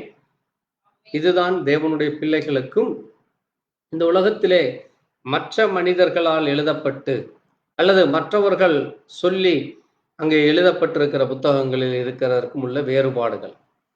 இந்த வேத புத்தகமானது இது ஒரு பரிசுத்தம் உள்ளது, இது தேவனுடைய சத்திய வார்த்தையாக இருக்கிறது. அதனால்தான் இது வேதமே சத்தியம் என்று நாம் வேதத்திலே வாசிக்கிறோம். இந்த வேத புத்தகம் ஒரு சத்தியம் உள்ளது. அது மட்டுமல்ல, தேவன் தான் அந்த வார்த்தையாக இருக்கிறார். அந்த வார்த்தையான தேவன் அவர் சத்தியமுள்ளவராக இருக்கிறார். ஆமென். அதனாலதான் ஆண்டவராகிய இயேசு சொல்லும் பொழுது யோவான் 14:6 நானே வழியும் சத்தியமும் ஜீவனுமாய் இருக்கிறேன். பாருங்க, அவர்தான் வழி, தேவனை கண்டடைகிற வழி. மனிதன் இந்த பூமியிலே படைக்கப்பட்ட பிறகு அவன் சுயமாக அவன் தன்னுடைய சுயத்திலே தன்னுடைய மாம்ச இச்சைகளிலே தன்னுடைய நினைவுகள் தனக்கு என்ன அங்கே தேவன் கொடுத்த அதை தான் தனக்கு இருக்கிற பலன் தனக்கு இருக்கிற ஞானம் புத்தி என்று நினைத்து அவன் சுயமாக அவன் செயல்பட்டதினாலே இந்த பூமியிலே பாவம் வந்தது. பாவம் பெருகும் பொழுது அங்கே மீறுதல்களும் கீழ்ப்படியாமைகளும் அசுத்தங்களும் அருவருப்புகளும் அக்கிரமங்களும் பாவங்களும் அங்கே பொல்லாத காரியங்களும் நடந்து அது இந்த பூமியை சீரழித்து போட்டது. அதனாலதான் பாருங்க, இன்றைக்கு ஏன் இவ்வளவு தூரம் வெயில் அடிக்கிறது, ஏன் இவ்வளவு தூரம் மழை இல்லை, ஏன் இவ்வளவு தூரம் தொழில் இல்லை, அல்லது அங்கே தொழில் இருந்தாலும் சரியானபடி அது விலைவாசி உயர்வு என்று பார்க்கிறப்போ இது எல்லாம் மனிதன் சீரழித்த காரியங்களாக இருக்கிறது. இன்னைக்கு அநேகர் சொல்லுவாங்க, மரத்தை வெட்டுனதுனால தான் இன்னைக்கு மழை வரல என்று. மழை வராதற்கு மரம் வெட்டுனது மட்டுமல்ல, அது எத்தனையோ காரியங்கள் இருக்கிறது. இயற்கை மாறுபாடுகள், இன்னும் அநேக காரியங்கள் இருக்கிறது. பாருங்க, இவைகள் எல்லாம் வேதத்திலே நமக்கு சொல்லப்பட்டிருக்கு. மனிதன் இப்படித்தான் செய்வான், அவன் இப்படித்தான் போய் சென்று கடைசியில இந்த பூமியை அவன் சீரழித்து போடுவான் என்று வேதத்திலே நமக்கு சொல்லப்பட்டிருக்கிறது. அதிலே அப்படி சொல்லப்பட்ட காரியத்திலே இப்பொழுது நாம் தியானித்துக் கொண்டிருக்கிற இந்த தானியேலுடைய தீர்க்க தரிசனமும், தானியேலுடைய அந்த தரிசனங்களும், தானியேலுடைய அந்த சொப்பனங்களும் நமக்கு மிக முக்கியமானதாக இருக்கிறது. கடந்த 3 அந்த மிருகங்களை குறித்து நம்ம பார்த்தோம். இப்பொழுது நம்ம தியானிக்கிற இந்த 4ஆம் மிருகம், அது எப்படிப்பட்டதாக இருந்ததாமாம்? அது கெடியும் பயங்கரமும் பலத்ததுமாக இருக்கிறது. அதற்கு இரும்பு பற்கள் இருந்தது என்று பார்க்கிறோம். இது இந்த ராஜ்யம் அது ரோம ராஜ்யத்தை குறிக்கிறதாக இருக்கிறது. கடந்த 3 ராஜ்யங்களை குறித்து நம்ம பார்த்தோம். முதலாம் ராஜ்யம் யாருடையதாக இருந்தது? பாபிலோன், நெபுகாத் நேச்சர் மூலமாக துவங்கப்பட்ட பாபிலோன் ராஜ்யமாக இருந்தது. அது கிறிஸ்துவுக்கு முன் இருந்த கிமு, நம்ம பார்த்தோம், கிமு 605 முதல் கிமு 605 முதல் 539 வரை இருந்த நெபுகாத் நேச்சர் காலத்தில் இருந்த பாபிலோன் ராஜ்யம் அது தலையாக இருக்கிறது. அது பொன்னினாலே இருப்பதை நம்ம பார்த்தோம். பிறகு 2வது ராஜ்யமாகிய மேதிய பெர்சிய ராஜ்யம் தரியு ராஜாவின் நாட்களிலே தோன்றப்பட்டது.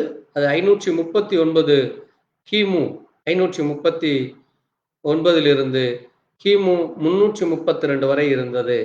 அது வெள்ளியாக இருக்கிறது, மார்பும் புயமுமாக இருக்கிறது என்று பார்த்தோம். பிறகு 3வதாக நம்ம பார்த்தோம், அது எந்த ராஜ்யம்? கிரேக்க ராஜ்யம். அது அலெக்சாண்டர் மூலமாக அது 333 கிமு 333 தொடங்கி 63 வரை இருந்தது. அது வயிறும் தொடையும் அது வெண்கலமுமாக இருக்கிறதாய் நம்ம பார்த்தோம். பிறகு இப்பொழுது நாம் தியானித்துக் கொண்டு இருக்கிற இந்த 4ஆம் மிருகம் ஆகிய இந்த மிருகம் இது ரோம ராஜ்யத்தை குறிக்கிறதாக இருக்கிறது. ரோமர்கள் இந்த நாட்டை ஆண்டு வந்த காலத்திலே கிமு இயேசு கிறிஸ்து பிறப்பதற்கு 63 ஆண்டுகளுக்கு முன்பாக அது துவங்கப்பட்டது. அப்பொழுதுதான் அங்கே ரோமர்கள் வருகிறார்கள். இந்த ரோமர்களுடைய காலத்திலே நம்ம பார்க்கும் பொழுது மிக முக்கியமானது பாருங்க, அது எப்படிப்பட்ட மிருகமா இருந்தது? கெடியும் பயங்கரமும் மகா பலத்ததுமாக இருக்கிறது. பாருங்க, கெடி, அடுத்தது பயங்கரம், பிறகு மகா பலத்ததாக இருக்கிறது. அது ஏன் அப்படி பலத்து இருக்கிறது என்று நீங்க பார்க்கிறப்போ, அது எப்படிப்பட்டதான உலோகமாக இருக்கிறது?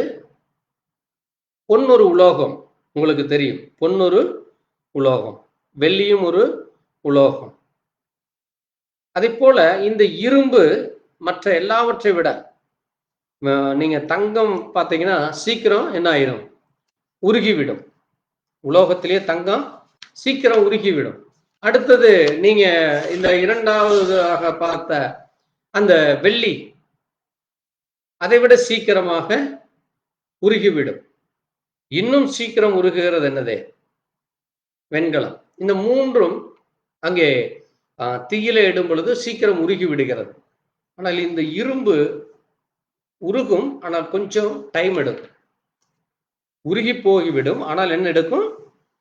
கொஞ்சம் நேரம் எடுக்கும். அதனாலதான் அது இரும்புலாக இருக்கிறது. பாருங்க, அதனாலதான் இவங்களுடைய நாட்கள் பார்க்கும் பொழுது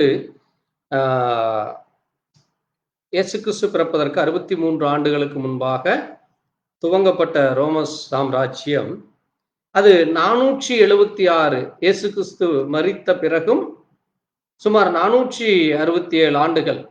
அப்ப குறைந்தது இவர்களுடைய இது பார்த்தீங்கன்னா ஒரு 530 ஆண்டுகள். ரோமராஜ்யம் எவ்வளவு ஆண்டுகள்? 530 ஆண்டுகள் இவர்கள் இங்கே உலகத்தில் அநேக தேசங்களை ஆண்டு கொண்டு வந்தார்கள்.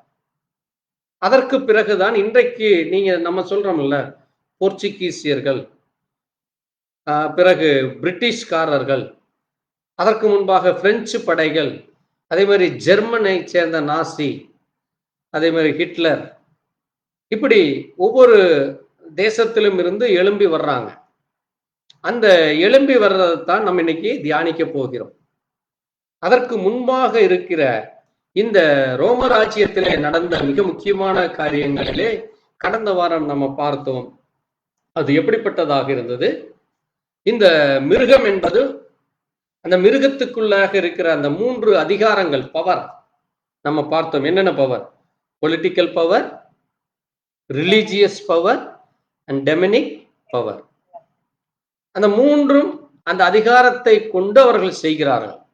அதனாலதான் பார்த்தீங்கன்னா அங்கே ரோமர்கள் அங்கே மத ரீதியாக உலகம் முழுவதும் நம்ம அந்த கேலண்டர் எல்லாம் பார்க்கிறோம். நாள்காட்டிகள் எல்லாமே ரோமர் கேலண்டர் தான் இன்றும் பயன்படுத்தி கொண்டு வர்றாங்க. அதே மாதிரி கிரேக்கர்களுடைய அந்த பண்டைய கால நாகரீகம் என்று சொல்லுவார்கள். கிரேக்க நாகரீகம் வந்து உலகத்திலே பழமையான நாகரீகம், அது மிக அருமையான நாகரீகம் என்று இன்னைக்கும் வரலாற்றிலே ஹிஸ்டாரிக்கலா நீங்க பார்த்தீங்கன்னா அதை சொல்லுவார்கள். அதற்கு முன்பு இருந்த பாபிலோனியர்கள் வந்து இன்னும் அதிகமா இருக்கும் அவங்கள விட. அங்கே பாபிலோனுடைய தொங்கு தோட்டம் என்று சொல்வார்கள், இந்த கார்டன்களாக நிறைந்தது. அது அவ்வளவு பார்க்கறதுக்கு அவ்வளவு ஒரு மகிமையான ஒரு மகத்துவமான காரியமாக, இப்படி ஒவ்வொரு ராஜாக்கள் அவர்கள் செய்த காரியங்களை அது முத்திரை பதித்து கொண்டு போறாங்க.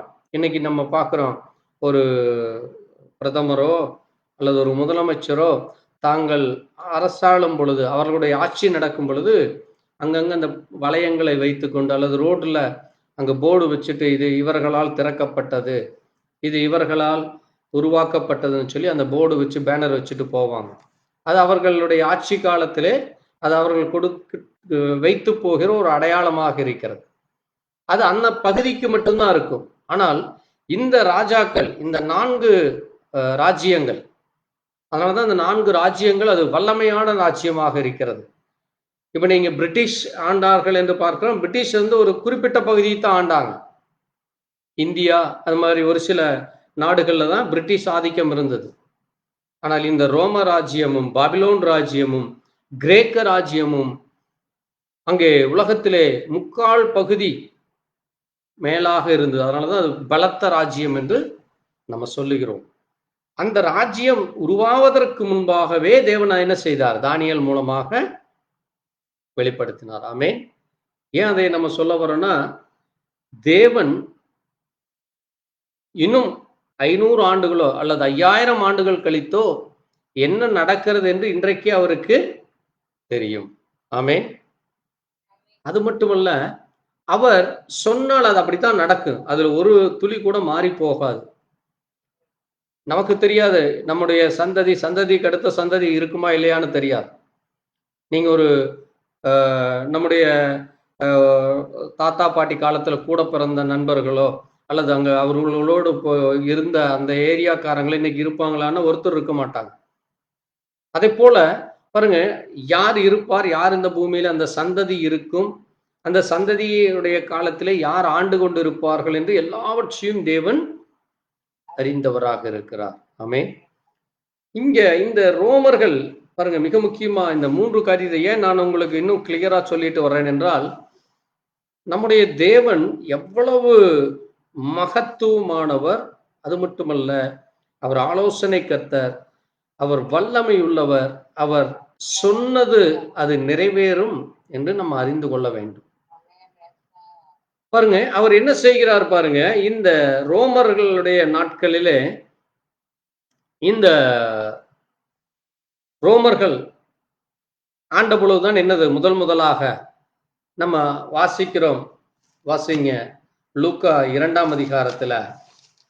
அங்கதான் ஒரு மிக முக்கியமான காரியம் நடக்கிறது. அது இன்றைக்கும் நடந்து கொண்டிருக்கிறது. நம்ம இதை குறித்து பேசி இருக்கிற ஒரு சில செய்தியில, ஆனால் இங்க அந்த நாட்கள்ல நடந்தது இதை நம்ம பார்க்கிறோம். வாசிங்க, 2:1 வாசிக்கலாம். அந்நாட்களில் உலகமெங்கும் குடிமதிப்பு எழுதப்பட வேண்டும் என்று அகுஸ்து ராயனால் கட்டளை பிறக்கப்பட்டது. பாருங்க, இந்த ரோமர் ராஜ்யத்தில் இருக்கிற, கவனமா கேளுங்க, யாரு நம்ம இன்னைக்கு தியானித்து கொண்டு இருக்கிற இந்த 4ஆம் மிருகமாகிய இந்த ரோம ராஜ்யம், இந்த ரோமர்கள் ஆண்ட அந்த ராஜ்யத்தின் நாட்கள்ல தான் உலகமெங்கும் என்ன செய்யப்பட வேண்டுமாமா? குடிமதிப்பு எழுதப்பட வேண்டும். ஏதோ ஒரு ஊர்ல, ஒரு கிராமத்துல, ஒரு பட்டணத்துல மட்டும் இல்ல, அல்லது ஒரு தேசத்துல மட்டும் இல்ல, முழு உலகமும் இவர்களுடைய கண்ட்ரோல் இருக்கு. அதனாலதான் என்ன சொல்றாங்க? உலகம் எல்லாம் என்ன செய்யப்பட வேண்டுமாமா? குடிமதிப்பு, சென்சஸ், மக்கள் தொகை கணக்கெடுக்கிறது. யார் எத்தனை பேர் இருக்கிறா, ஒரு குடும்பத்துல தலைவன் யாரு, அவங்களுக்கு எத்தனை குழந்தைகள், அவர்களுக்கு என்ன சொத்து மதிப்பு இருக்கிறது, அவர்களுக்கு என்ன வீடு வசதிகள் இருக்கிறதா, அல்லது அவர்களுக்கு உணவு கிடைக்கிறதா, என்ன என்று எல்லாவற்றையும் எடுக்கிறது தான் சென்சஸ். அவர்களுக்கு பைக் இருக்கா, கார் இருக்கா? அந்த காலத்துல எல்லாம் பைக்கு, கார் எல்லாம் இல்லை. மாட்டு வண்டி இருக்கு, இல்லாட்டி குதிரை இருக்கும், அல்லது ஒட்டகங்கள் இருக்கும். இப்படித்தான் பிரயாணம் செய்து கொண்டிருந்தார்கள். அப்ப என்ன இருக்கிறது, எத்தனை வேலைக்காரர்கள் இருக்கிறாங்க என்று சொல்லி கணக்கெடுக்கிறது, அந்த சென்சஸ் அதை எடுக்கிறது தான் அன்றைக்கு நடந்தது. அது யாருடைய காலத்துல? அகஸ்து ராயர். நீங்க அந்த அகஸ்து ராயருடைய பேரை நீங்க ஆங்கிலத்துல வாசிங்க, ஆங்கிலத்துல வாசிக்கலாம். வாசிப்போம். லூக்கா 2:1.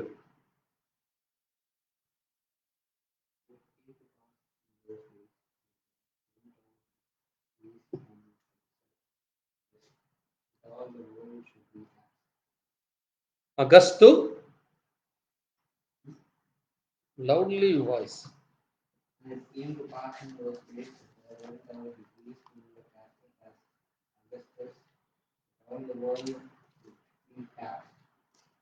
பாருங்க, and it came to pass in those days that there went out to decree of Caius Augustus. யார் அதுங்க?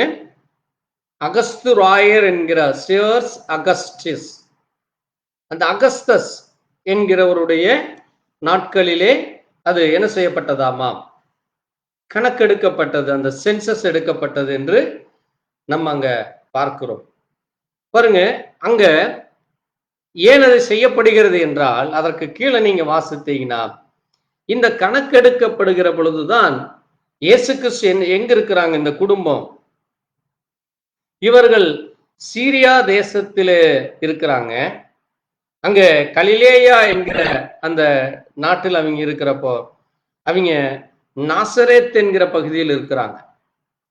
கவனமா கேளுங்க, அங்க 5ஆம் வசனத்தை வாசித்தீங்கன்னா தெரியும். கலிலேயா நாட்டில் உள்ள நாசரேத்திலே, யூதேயா நாட்டில் உள்ள பெத்லகேம் என்கிற தாவீதின் ஊருக்கு போறார்கள்.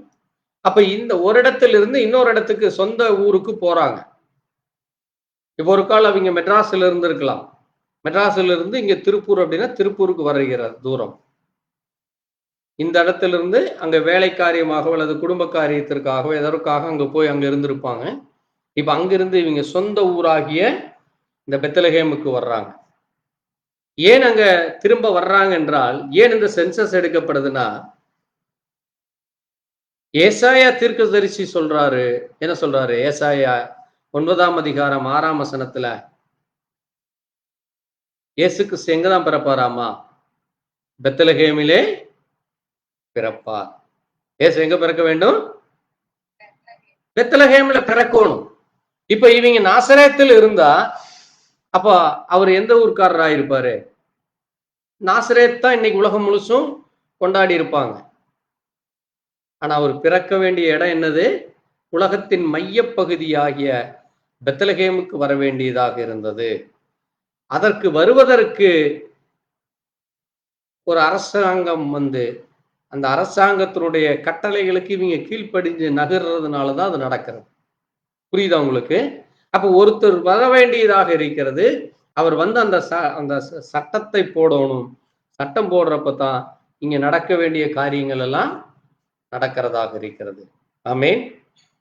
பாருங்க, எந்த ஒரு காரியமே எல்லாமே தேவன் முன் குறித்து வச்சிருக்கிறார். அதனாலதான் அவர் ராஜாக்களை ஏற்படுத்தி ராஜாக்களை தள்ளுகிறவராக இருக்கிறார்.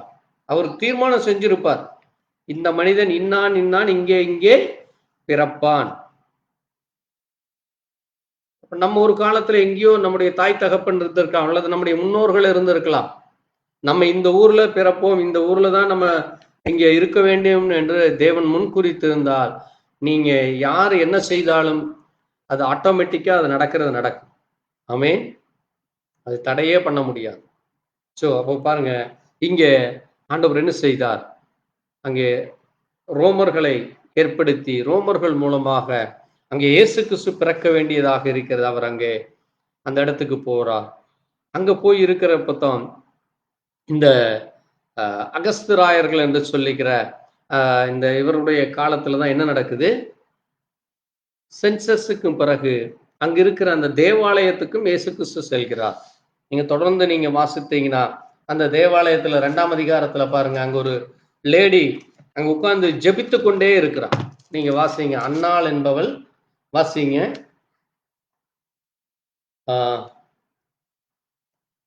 வாசிப்போம். 25ஆம் வசனம் வாசிங்க, லூக்கா 2:25. அப்பொழுது சிமியோன் என்னும் பெயர் கொண்ட ஒரு மனுஷன் எருசலேமில் இருந்தான். அவன் நீதியும் தேவ பக்தியும் உள்ளவனாயும் இஸ்ரவேலின் ஆறுதல் வர காத்திருக்கிறவனாயும் இருந்தான். அவன் மேல் பரிசுத்த ஆவி இருந்தார்.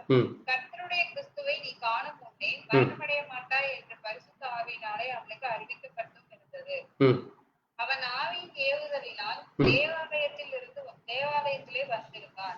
இயேசு என்னும் பிள்ளைக்காக நியாயப்பிரமாணத்தின்படி செய்வதற்கு தாய் தகப்பன்மார் அவரை உள்ளே கொண்டு வருகையில் பாருங்க, இங்க சிமியோன் என்கிற ஒரு தேவ மனுஷன் இருக்கிறார். அவர் எப்படிப்பட்டவராக இருந்தாராமா, நீதி செய்கிறவர், தேவ பக்தியுள்ள மனிதனாக இருக்கிறார். இவர் அந்த இஸ்ரவேல் ஜனங்களுக்கு ஆறுதலை கொடுக்கிறவரை அவன் காண்கும்படியாக கர்த்தர் அவனை நியமித்திருக்கிறார். அது மட்டுமல்ல, அவனுக்குள்ள யார் இருந்தா, பரிசுத்த ஆவியானவர் இருக்கிறார். அந்த பரிசுத்த ஆவியானவர் அவனுக்கு ஒரு உணர்வை கொடுக்கிறார். என்ன உணர்வு கொடுக்கிறாரு, கர்த்தருடைய கிறிஸ்துவை நீ காணும் முன்னே மரணமடைய மாட்டாய். பாருங்க, இவங்க நாசரேத் ஊர்ல இருக்கிறவங்க இங்க பெத்லகேமுக்கு வந்து, அது மட்டுமல்ல அந்த பெத்லகேமில் இருக்கிற அந்த தேவாலயத்துக்குள்ளாக, எருசலேம் இருக்கிற தேவாலயத்திற்குள்ள இவங்க வர வேண்டியதாக இருக்கிறது. இயேசு கிறிஸ்து அங்கே இயேசு கிறிஸ்துவை காண ஒருவர் காத்து கொண்டிருக்கிறார் எத்தனையோ வருஷங்களாக. பாருங்க, எல்லாமே ஒரு கோ இன்சிடென்ட்னு சொல்லுவாங்க, ஒன்றோடொன்று தொடர்புடைய நிகழ்வுகள். பாருங்க, அப்போ அங்கே அவரை கண்டு அந்த குழந்தையை அது என்ன செய்ய வேண்டுமாமா, நியாயப்பிரமாண முறைப்படி குழந்தைக்கு என்ன கொடுக்கணும், குழந்தை என்ன செய்ய வேண்டுமாமா, நியாயப்பிரமாண முறைப்படி அந்த பிள்ளையை கொண்டு வந்து அதை காரியங்களை செய்ய வேண்டும். அந்த குழந்தைக்கு செய்யறக்க அவங்க கொண்டு வர்றப்போ அங்கு அந்த மனிதன் பார்த்து என்ன சொல்றாரு, ஆண்டவரே உமது வார்த்தையின்படி அடியேனை இப்பொழுது நீ சமாதானத்தோடு போக விட்டுகிறீர். இவர் யாராமா பாருங்க, அவருக்குள்ள இருந்த பரிசுத்தாவியானவர் பேசுறார் பாருங்க. அந்த சிமியோனுக்குள் இருந்தவரு, இவரு பிரஜாதிகளுக்கு பிரகாசிக்கிற ஒளியா, உம்முடைய ஜனமாகி இஸ்ரவேலுக்கு மகிமையும், தேவரே சகல ஜனங்களுக்கு முன்பாக ஆயத்தம் பண்ணின உம்முடைய ரட்சணியத்தை என் கண்கள் கண்டது. பாருங்க, இப்படி அவர் சொல்றத கேட்டு அவங்க என்னுடைய தாயும் தகப்பனும் ஆச்சரியப்படுறாங்களாமா. என்னடா அது, நமக்கு தெரியல, யாருன்னே தெரியாது, ஆனா நம்முடைய குழந்தையை பார்த்து இந்த குழந்தை யாராமா, பிரஜாதிகளுக்கு ஒரு ஒளி, அது மட்டுமல்ல இஸ்ரவேலுக்கு மகிமையாக, அது மட்டுமல்ல சகல ஜனங்களுக்கும் அவர் எப்படிப்பட்டவராக இருக்கிறாராமா, ரட்சணியத்தை கொண்டு வருகிறவராக இருக்கிறார் என்று சொல்லி அந்த குழந்தை, அது இந்த கை குழந்தையா இருக்குது. ஏசப்பா எப்படி இருக்காரு, ஒரு கை குழந்தையா இருக்காரு. அந்த குழந்தையை பார்த்து அவர் அப்படி சொல்றது தாய் தகப்பன் ஆச்சரியப்பட்டார்கள். அது மட்டுமல்ல, அங்க இன்னொரு ஸ்திரீயும் அங்கே காத்து கொண்டிருக்கிறார். உங்களுக்கு தெரியும் என்று நினைக்கிறேன். யார் அது?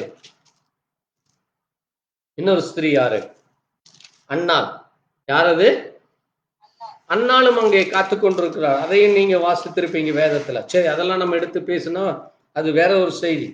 சரி, இப்ப நம்ம முக்கியமான காரியம் பாருங்க, இங்க இயேசு கிறிஸ்து அந்த இடங்கள்ல இருந்து வாழ்ந்து கொண்டிருக்கிற நாட்கள்ல அவர் ஏன் அங்கே இருக்க வேண்டும், ஏன் அங்கே ரோமர்கள் வர வேண்டும் என்றால், இயேசுவை இந்த ரோமர்கள் தான் என்ன செய்ய வேண்டுமாமா, ரோம சேவகர்கள் தான் அடித்து துன்புறுத்த வேண்டும். அது மட்டுமல்ல, அவரை சிலுவையில் அறைய இந்த ரோமர்கள் அந்த காரியத்தை செய்ய வேண்டியதாக இருக்கிறது. அதற்காகத்தான் தேவன் என்ன செய்தார், அந்த காரியங்களை செய்கிறார். பாருங்க, அப்போ இயேசு கிறிஸ்து அங்க மரிக்கிற பொழுது அங்கே ஆண்டு கொண்டிருந்த அந்த ரோமர்களுடைய ஆட்சி காலத்துல தான் அநேக காரியங்கள் நடக்கிறத நம்ம வேதத்துல வாசித்து இருக்கிறோம். பாருங்க, இவர்கள் இன்றைக்கு இந்த நீங்க இந்த காரியத்தை நம்ம வாசிப்போம். வெளிப்படுத்தின விசேஷத்துல அந்த 4 மிருகங்களை நம்ம பார்த்தோம், வாசிக்கலாம். வெளிப்படுத்தின விசேஷத்துல அங்கே யோவான் கண்ட அந்த தரிசனத்தில் உள்ள அந்த மிருகங்களை நீங்க வாசிக்கலாம். எடுத்து சீக்கிரம் வாசிப்போம்.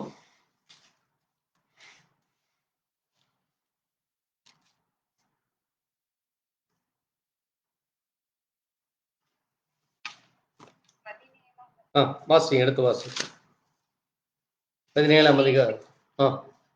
இவ்விருகத்தின் மேல் கண்ட 10 கொம்புகளானவர்கள் அந்த வேசியை பகைத்து அவளை பாலும் நிர்வாணமும் ஆக்கி அவளுடைய மாம்சத்தை பட்சித்து அவளை நெருப்பினால் சுட்டெரித்து போடுவார்கள். இல்ல, அந்த காரியம் இல்ல, வாசிங்க.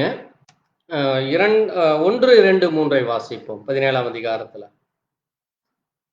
7 கலசங்களுடைய அந்த 7 தூதரில் ஒருவன் வந்து என்னோட பேசி, நீ வா, திரளான தண்ணீர்கள் மேல் உட்கார்ந்திருக்கிற மகா வேசியோட பூமியின் ராஜாக்கள் வேசித்தனம் பண்ணினார்களே, அவர்களுடைய வேசித்தனமாகிய மதுவால் பூமியின் குடிகளும் பெருகி கொண்டிருந்தார்களே, அவளுக்கு வருகிற ஆக்கினியை உனக்கு காண்பிப்பேன் என்று சொல்லி ஆவிக்குள் என்னை வனாந்திரத்திற்கு கொண்டு போனான். அப்பொழுது 7 தலைகளையும் 10 கொம்புகளையும் உடையதும் தூஷணமான நாமங்களால் நிறைந்திருந்ததுமான சிவப்பு நிறமுள்ள மிருகத்தின் மேல் ஒரு ஸ்திரீ ஏறி இருக்க கண்டேன்.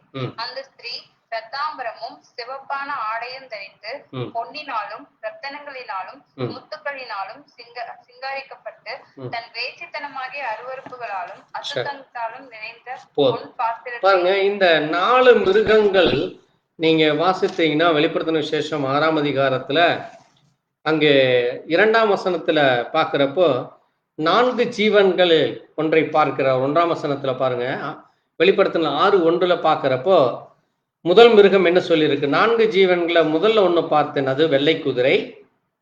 2வது ஒன்று பார்க்கிறாரு 4ஆம் வசனத்துல சிவப்பு குதிரை. 3ல ஒன்று பாக்குறப்போ கருப்பு குதிரை. 4வதுல பாக்குறப்ப 8ஆம் வசனத்துல மங்கின நிறமுள்ள குதிரை.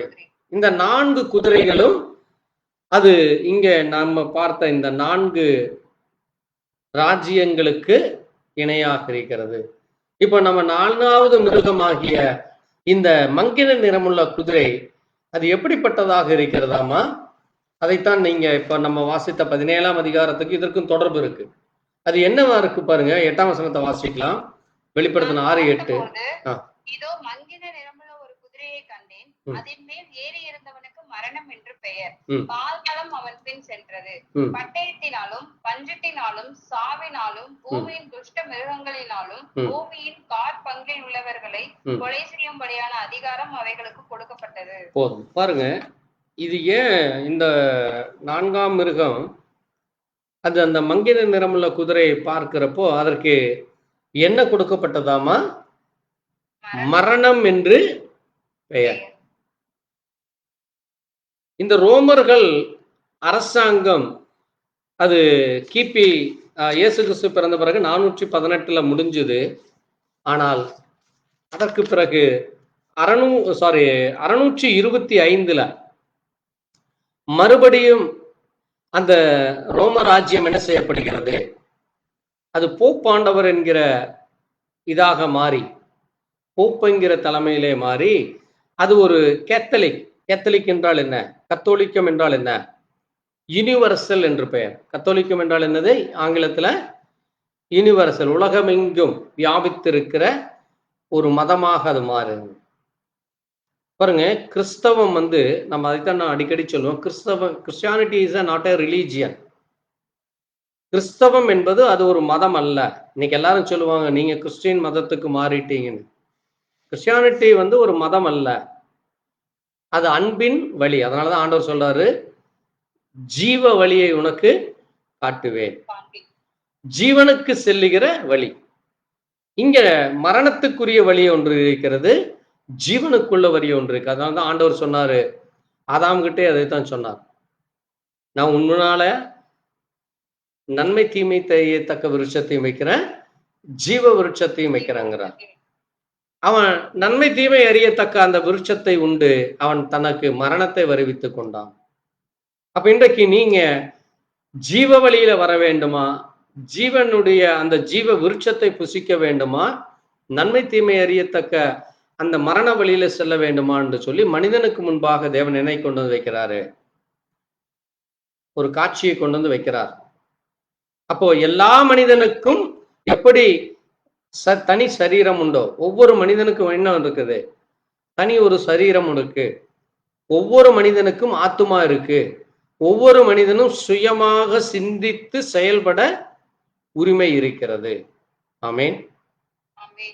அப்ப ஒவ்வொருத்தரும் தனித்தனியாக யோசிக்க முடியும். தாய் தகப்பன் வற்புறுத்தியோ, மனைவி வற்புறுத்தியோ, பிள்ளைகள் வற்புறுத்தியோ, அல்லது அரசாங்கம் வற்புறுத்தியோ யாரும் யாரையும் கண்ட்ரோல் பண்றக்கல்ல.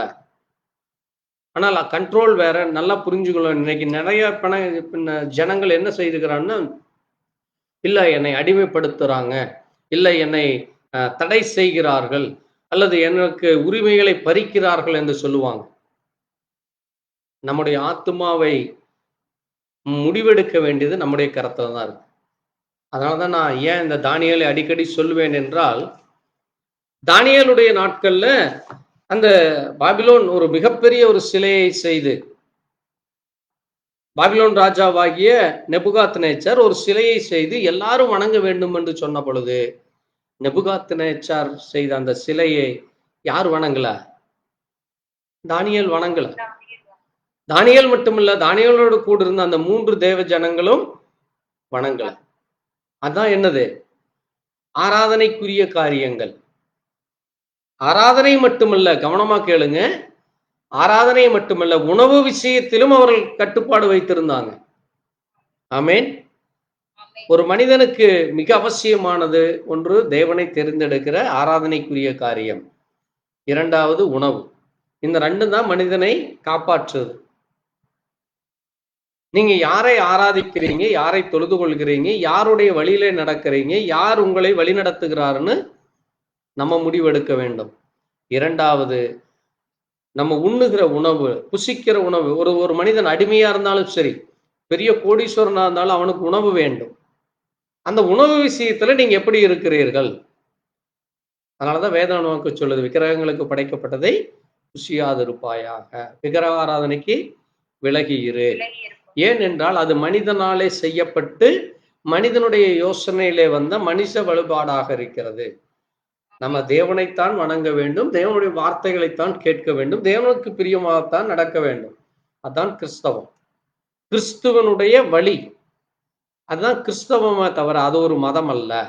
ஏன் அதை சொல்ல வருகிறேன் என்றால், இந்த ரோமர்கள், கவனமா கேளுங்க, எப்படி இயேசு கிறிஸ்துவின் நாட்களிலே அவரை அடித்து துன்புறுத்தி கொலை செய்து அவரை சிலுவையில் அறைய அவர்கள் உடன்பட்டார்களோ, அன்றைக்கிருந்த இஸ்ரவேல் ஜனங்கள் அவருக்கு பிடிக்கல. இஸ்ரவேல் ஜனங்களுக்கு பிடிக்கல. யாரு ஜனங்களுக்கு? இன்னும் கவனமா கேளுங்க, அன்றைக்கிருந்த அந்த மத குருக்கள், இஸ்ரவேல்ல இருந்த அந்த இஸ்ரவேலுக்கு மிக முக்கியமாக இருந்த பிரதான ஆசாரியர்கள், நீங்க கவனமா கேட்கணும். ஏனென்றால் என்ன தவறு எங்க நடக்குது என்று தெரிஞ்சாதான் இன்னைக்கு மத ரீதியாக எப்படி ஜனங்கள் பிளவுபடுத்தப்படுகிறார்கள். அந்த தலைமை, சரியான தலைமை இருக்கும் பொழுது ஜனங்கள் சரியான வழியில நடப்பாங்க, அவங்களுக்கு சரியான காரியம் கிடைக்கும். அந்த தலைமை மாறும் பொழுது அங்க எல்லாமே மாறி போயிடும். அதனாலதான் நீங்க தெரிந்தெடுக்கிற சபை, கவனமா கேளுங்க, ஒரு மனிதன் தேவனை ஆராதிக்க செல்லுகிற சபை அது வார்த்தையை உரைக்கிற சபையா, உரைக்கப்பட்ட வார்த்தையை, தேவனுடைய சத்திய வார்த்தையை உரைக்கப்படுகிற சபைக்கு நீங்க செல்றீங்களா, அல்லது ஏதோ உலகத்துக்கு உங்களுக்கு ஃப்ரீடமா இருக்க, நீங்க நினைச்சதெல்லாம் பேச செய்ய உங்களுக்கு அனுமதி கிடைக்கிற சபைக்கு செல்றீங்களா, அல்லது உங்களை மற்றவர்களை பிரியப்படுத்த மற்றவர்களுக்காக நீங்க வாழ்கிற இடங்களுக்கு நீங்க செல்கிறீர்களா என்று ஒவ்வொரு மனிதனும் முடிவெடுக்க வேண்டியதா இருக்கு. அதனாலதான் இன்றைக்கு தேவனுடைய பிள்ளைகளாகிய நம்ம மிக கவனமாக இருக்க வேண்டும். ஆராதனை காரியத்துல நீங்க கேட்கிற செய்தியும் அது வேதத்தின் அடிப்படையிலே சத்தியத்தினாக இருக்க வேண்டும்.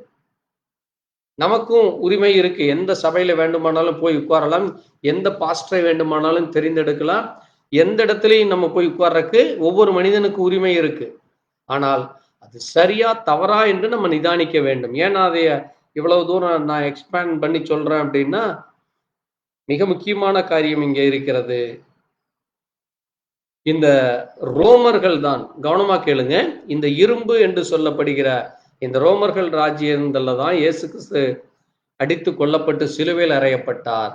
அதே ரோமர்களாலே 325 எப்பொழுது 325 நிசையா என்கிற ஆலோசனை சங்கத்திலே அவர்கள் என்ன செய்து போட்டார்கள், பிதாகுமாரன் பரிசுத்தாவி, இயேசு கிறிஸ்து நாமத்தை பிதாகுமாரன் பரிசுத்தாவி என்று மாற்றி, பிறகு அதை கிறிஸ்தவ மதமாக மாற்றி, அது ஒரு ஆராதனை முறையாக கொண்டு வந்து இன்றைக்கு உலகம் முழுவதும் அதை கொண்டு வந்து அங்கே ஒரே தேவனை 3 தெய்வங்கள் ஆக்கி போட்டு உபதேச முறைகளையும் வழிபாடு முறைகளையும், நீங்க கேத்தலிக் சர்ச்சில் போய் பார்த்தீங்கன்னா நம்ம வழிபடுற மாதிரி இருக்காது. நீங்க கவனம் பாருங்க, நீங்க கேத்தலிக் சர்ச்சில் போனீங்கன்னா அங்க எல்லா விதமான சிலைகளும் இருக்கும். மேரிக்கு ஒரு சிலை இருக்கும், இயேசு கிறிஸ்துவுக்கு இருக்கும், இயேசு கிறிஸ்துவை குழந்தையா வைத்திருக்கிற சிலைகள் இருக்கும், பிறகு இந்த பேதுருவுக்கு ஒரு சிலை இருக்கும், அதே மாதிரி பவுலுக்கும் ஒரு சிலை இருக்கும், இதெல்லாம் இருக்கும். அவர்களை தொட்டு வணங்கி கொண்டு அந்த எண்ணெய் ஊற்றி அங்கே மெழுகுபத்தி வைத்துக் கொள்வதும், அப்புறம் உப்பு போடுறது. நீங்க இன்னும் தமிழ்நாட்டில் ஒரு சில கிராமங்கள்ல அந்த இடத்து பேர் எனக்கு சரியா தெரியல, குருசுமலை என்று சொல்வார்கள். சரி, ஆமா, கரெக்ட். நீங்க எப்படி இந்த கேரளாவில் இருக்கிற ஒரு கோயிலுக்கு புறஜாதிகள் அந்த கருப்பு வேட்டி கட்டிட்டு போறாங்களோ, அதை போல இந்த கிறிஸ்தவ மார்க்கத்தில் இருக்கிற கேத்தலிக்கில், ஏன் அதை சொல்ல வரேன்னு கவனமா கேளுங்க, கேத்தலிக்கில் இருக்கிற அந்த ஜனங்களும் ஒரு காவி கலர் வேட்டி கட்டி அந்த குருசுமலைக்கு 40 நாள் அங்க இந்த லெந்து நாட்கள் என்று சொல்கிற 40 நாள் அந்த மாதிரி இருந்து அங்க போவாங்க. நம்ம நினைக்கலாம், இல்லையா அவங்க சரியாத்தானே செய்யறாங்க, உபவாசம் இருந்து அதுல என்ன தவறு என்று. வேதத்திலே இல்லாத ஒன்று. ஆமென். இவைகள் எல்லாம் என்னது? வேதத்துல இல்லாத ஒன்று. நம்ம நினைக்கலாம் வெளிப்புறத்துக்கு அது பரிசுத்தமா, அது சரியான முறைப்படி அவங்க கரெக்டா செய்து கொண்டிருக்கிறார்கள் என்று. ஆனால் அது தவறான முறை. அங்க இருக்கிற அந்த சபை போதகர், அந்த சபையில இருக்கிற அந்த பிஷப் என்றோ அல்லது அங்க இருக்கிற ஃபாதர் என்றோ ரெவரண்ட் என்றோ சொல்கிறவர்கள் அவர்களை என்ன செய்யல, கண்டித்து உணர்த்தவில்லை. நான் சொல்ற புரியுதா உங்களுக்கு? அவர்களை என்ன செய்யல, கண்டித்து உணர்த்தல. அது தவறு, வேதத்தில் இல்லாத காரியம். அது புறஜாதி வழிபாடு. புறஜாதிகளிலிருந்து வெளியில வந்து புறஜாதி முறைமைகளை அப்படியே செய்கிறது. அதைத்தான் அன்றைக்கு இஸ்ரவேலர்கள் செய்தார்கள். அதைத்தான் தேவனுக்கு என்னவா இருந்தது? அருவருப்பா இருந்தது, அக்கிரமமா இருந்தது, பாவமா இருந்தது. தேவன் அதை தவறு என்று கண்டித்தார். அதனாலதான் எசேக்கியேல், எரேமியாவில் நீங்க வாசிக்கிறப்ப வேதத்துல வாசிக்கிறோம், புறஜாதி மார்க்கத்தை கற்றுக்கொள்ளாதிருங்கள், அது உங்களை என்ன செய்து விடுமாமா, தேவனை விட்டு வழி விலகி சென்று உலக வழிபாடுகளுக்குள்ளாக, உலக காரியங்களுக்குள்ளாக கொண்டு போய்விடும்.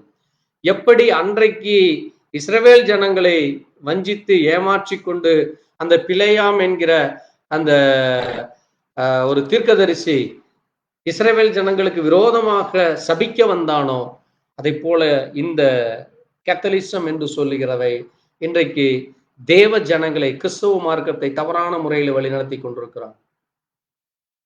நீங்க நினைக்கலாம், என்னடா நீங்க கேத்தலிக்க பத்தி இப்படி பேசிட்டு இருக்கிறீங்க, அது தவறு இல்லையா என்று நம்ம வேதத்தின் அடிப்படையில தான் நம்ம பேசுறோம். ஆமேன். நீங்க வேதத்தை மட்டும்தான் பார்க்க வேண்டுமே தவிர மனித வழிபாடுகளோ மனிதனுடைய கொள்கைகளோ கோட்பாடுகளோ அல்ல. அதற்கும் நமக்கும் சம்பந்தமே இல்லை. தேவனை விசுவாசிக்கிறவர்களுக்கு இந்த வேதம் தான் சத்தியம். ஆமேன். அதனாலதான் பாருங்க, அன்றைக்கு இயேசு கிறிஸ்துவனுடைய நாட்களிலே அந்த கொள்கைகள் கோட்பாடுகள் மாறி இருந்தது. உபதேசங்கள், ஆண்டவர் அதைத்தான் சொன்னார், நீங்க எனக்கு வீணாய் ஆராதனை செய்கிறீர்கள். இயேசு சொன்னார். சொன்னாரா இல்லையா? வேதத்தில் இருக்கா இல்லையா? சவுண்டே இல்ல, சவுண்டே இல்ல. என்னது? ஆமேனா இல்லையா? பாருங்க, அப்போ வேதத்துல நமக்கு சொல்லியிருக்கார் இயேசு, ஒரு ஜாதி மார்க்கத்தை கற்றுக்கொள்ளாதிருங்கள், எனக்கு வீணாய் ஆராதனை செய்கிறீர்கள் என்று. உங்கள் உள்ளமோ எங்க இருக்குதாம்மா? வேற எங்கேயோ இருக்கு. உங்கள் உதடுகள் தான் என்னை கனப்படுத்துதுங்கிறார். அப்ப அது தவறான முறையாக இருக்கிறது. அதைத்தான் இன்றைக்கு காணப்படுகிற காரியங்கள் அங்கே ரோமர்கள் செய்து கொண்டோம். அதைத்தான் இங்க நம்ம பார்க்கிறோம். இங்க 17ஆம் வசனத்துல இப்ப நம்ம வாசித்த அந்த காரியமானது என்ன சொல்லி இருக்கு பாருங்க. அவள் என்ன செய்தாளாமா? அங்கே தண்ணீர்கள் மேல் உட்கார்ந்து இருக்கிற அந்த மகா வேசி, தண்ணீர்கள் மேல் உட்கார்ந்து கொண்டிருக்கிற அவள் யார்? அவள் மகா வேசிங்குது. வேசின்னு என்னது? வேசின்னு என்னது? ப்ராஸ்டியூட் செய்கிறது, ஒருவனை மீறி தவறான காரியங்களில் ஈடுபடுகிறது. புருஷனை விட்டு வேறொரு காரியத்தை செய்கிறது, மனைவியை விட்டு வேறு தவறான காரியத்தை செய்கிறவன் தான் வேசி கள்ளன். பாருங்க, அப்ப அதை போல இவள் என்ன செய்தால், தண்ணீர்கள் மேல் உட்கார்ந்து இருக்கிறவள், வேதத்தில் இருக்குது அது. அவள் எப்படிப்பட்டவளாக இருக்கிறாளாமா? அவள் எப்படிப்பட்டவளாக இருக்கிறாளாமா? 7 தலைகள், 7 தலைகள், 10 கொம்புகள். அது மட்டும் இல்ல, தூஷணமான நாமம் அவளுக்கு இருக்குது. அவள் எப்படிப்பட்டவளா இருந்தாலாமா? சிவப்பு நிறமுள்ள மிருகம். அவள் ஒரு ஸ்திரீ. நான் அதைத்தான் சொல்லுவேன் அடிக்கடி, ஸ்திரீ யாருக்கு அடையாளமாக இருக்கிறது? சபைகளுக்கு அடையாளமாக இருக்கிறது. அப்போ அது எப்படி? சிவப்பு என்றால் என்ன? நீங்க அங்க பாத்தீங்கன்னா எல்லாமே சிவப்பு கலர்ல தான் ட்ரெஸ் போட்டிருப்பாங்க. சிவப்பு ரத்தத்துக்கு அடையாளம். ஆனா இவர்கள் அதை வேற அடையாளத்துக்கு மாற்றி போட்டார்கள். அப்புறம் இன்னொன்னு பாருங்க, அவள் ரத்தாம்பரமும் சிவப்பான ஆடை, பொன்னினாலும் ரத்தனங்களில் முத்துக்களிலும் அலங்கரித்து கொண்டாள். வெளிய அலங்காரம். ஆனால் அது எப்படிப்பட்டதானதா இருக்குமா தேவனுடைய பார்வையில? வேசித்தனமாகிய, 4ஆம் வசனம் பாருங்க, வேசித்தனமாகிய அருவருப்புகளிலும் வாசிங்கதே.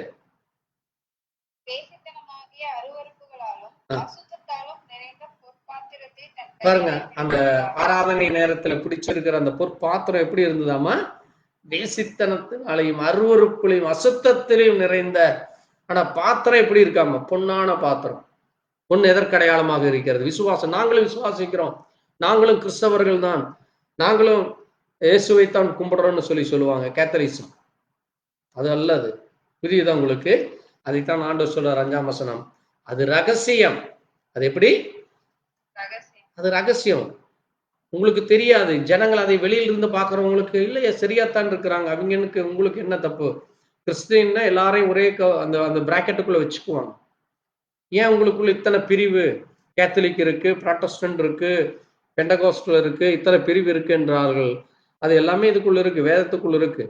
ஏன் அந்த பிரிவுகள் வந்தது? ஏன் இத்தனை சபை பாகுபாடுகள்? எல்லாமே இந்த வேதத்தில் இருக்கு. சரி பாருங்க, அவள் எப்படிப்பட்டவளா இருந்தாலாமா? மகா பாபிலோன். அது எப்படிப்பட்டது? மகா. அது மட்டுமல்ல, வேசிகளுக்கும் பூமியில் உள்ள அருவருப்புகளுக்கும் தாயவள். சரி பாருங்க, கர்த்தருக்கு சித்தமானால் இந்த காரியத்தை நம்ம இன்னும் அதிகமா தியானிக்கலாம். அது மட்டுமல்ல, அந்த 18ஆம் வசனத்துல, அதிகாரத்துல 2ஆம் வசனத்துல சொல்லுது பாருங்க, மகா பாபிலோன் விழுந்தது விழுந்தது, அது பேய்களுடைய குடியிருப்பும் சகல அசுத்தங்களுடைய காவல் வீடும், அசுத்தமும் அருவருப்பும் உள்ள சகல பறவைகளுடைய கூடுமாய் இருக்கிறது. அவளுடைய, கவனமா கேளுங்க, இங்க இதுதான் பிரச்சனை, இதுதான் முக்கியமான காரியம். இதை ஜனங்கள் உணர்ந்து கொள்வதில்லை. அவளுடைய வேசித்தனமான அந்த உக்கிரமான மதுவை என்ன செய்தாங்களாமா? எல்லா ஜாதிகளும் குடித்தார்கள். பூமியின் ராஜாக்களும் அவளுடைய வேசித்தனம் பண்ணி, அவளுடைய வர்த்தகம் அவளுடைய செல்வாக்கு மிகுதியினால் ஐஸ்வர்யவானார்களானார்கள். அவளுடைய வேசித்தனத்தினாலேயும் வர்த்தகத்தினாலேயும் செல்வ செருக்கினாலேயும் மிகுதியாய் ஐஸ்வர்யவான்கள் ஆகிறாங்க. இன்றைக்கு அதான் இந்த பூமி எங்கும் நடைபெறுகிறது. கர்த்தருக்கு சித்தமானால் இந்த ரோம ராஜ்யம் என்றால் என்ன, அது இன்றைக்கும் என்ன செய்து கொண்டிருக்கிறது, இந்த பூமியிலே அது என்னென்ன காரியங்களை அது செய்து கொண்டிருக்கிறது என்று இந்த வெளிப்படுத்தின விசேஷத்தில் இருக்கு. அதிலேயும் இருப்பதுதான் இங்க தானியேலே வாசிக்கிறோம். நீங்க தானியேல் வாசிங்க, 12ஆம் அதிகாரத்துல தானியேல்ல சொல்றாரு பாருங்க, ஆண்டவர் சொல்றத வாசிப்போம். தானியேல் 12, சீக்கிரம் வாசிக்கலாம்.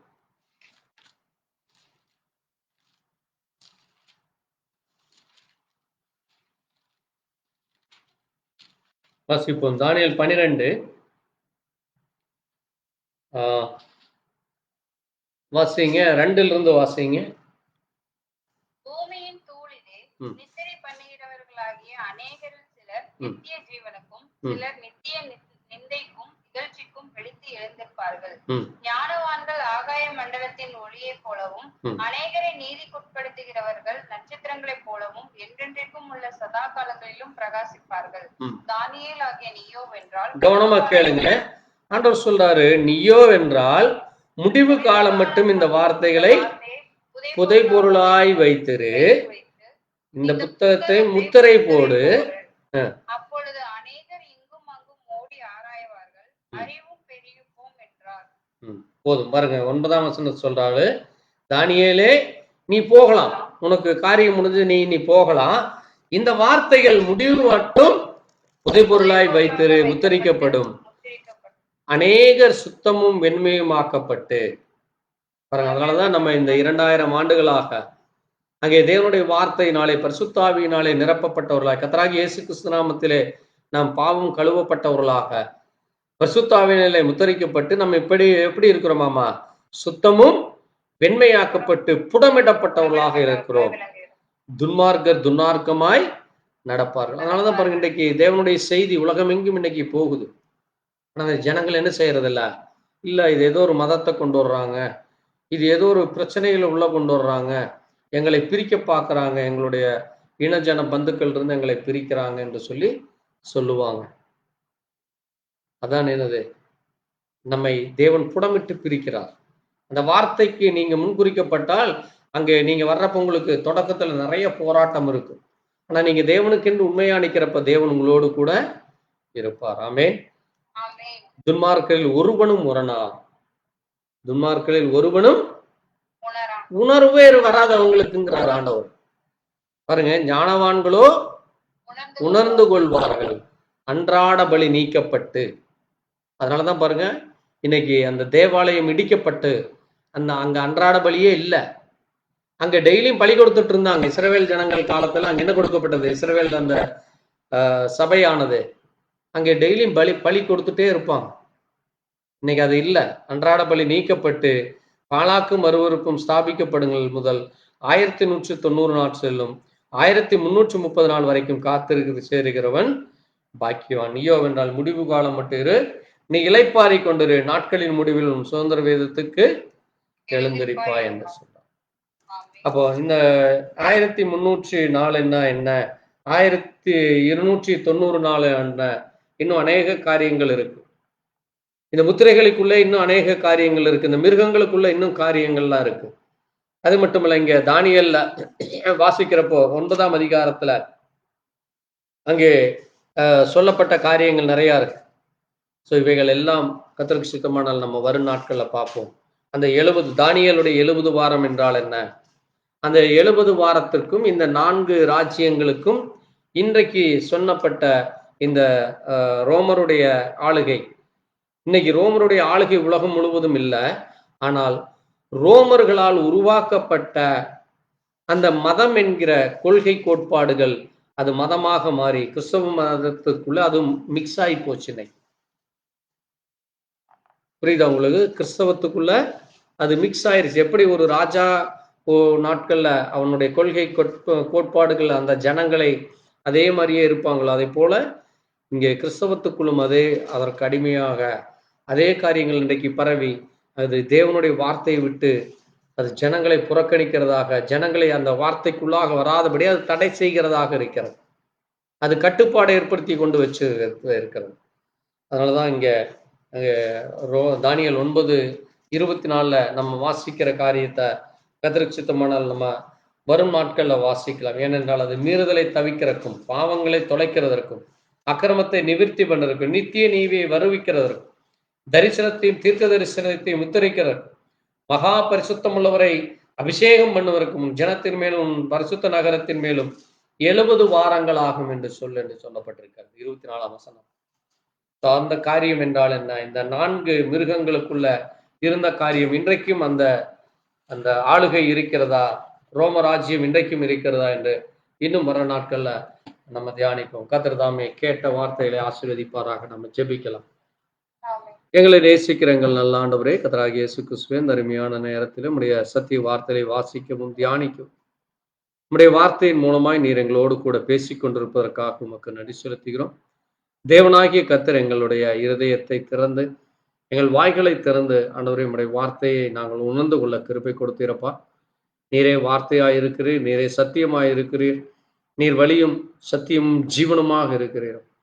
இதோ இந்த ஜனங்கள் எனக்கு வீணாய் ஆராதனை செய்கிறார்கள் என்று சொல்லி ஆண்டவரே நாங்கள் வீணாய் ஆராதனை செய்யாதபடி இயேசுவே ஒரு மகிமையுள்ள தேவனை, மகத்துவமான தேவனை, உண்மையான உத்தமமான இருதயத்தோடு உம்முடைய வார்த்தையின்படி அந்த ஜீவ வழியிலே நடக்கத்தக்கதாக, ஜீவ வார்த்தையினுடைய மகிமையை உணர்ந்து கொள்ளத்தக்கதாக கர்த்தர் கிருபையை கொடுத்திருக்கிறேன். வாசித்து தியானித்த வார்த்தையின் மூலமாய் கர்த்தர் தொடர்ந்து எங்களோடு கூட பேசும்.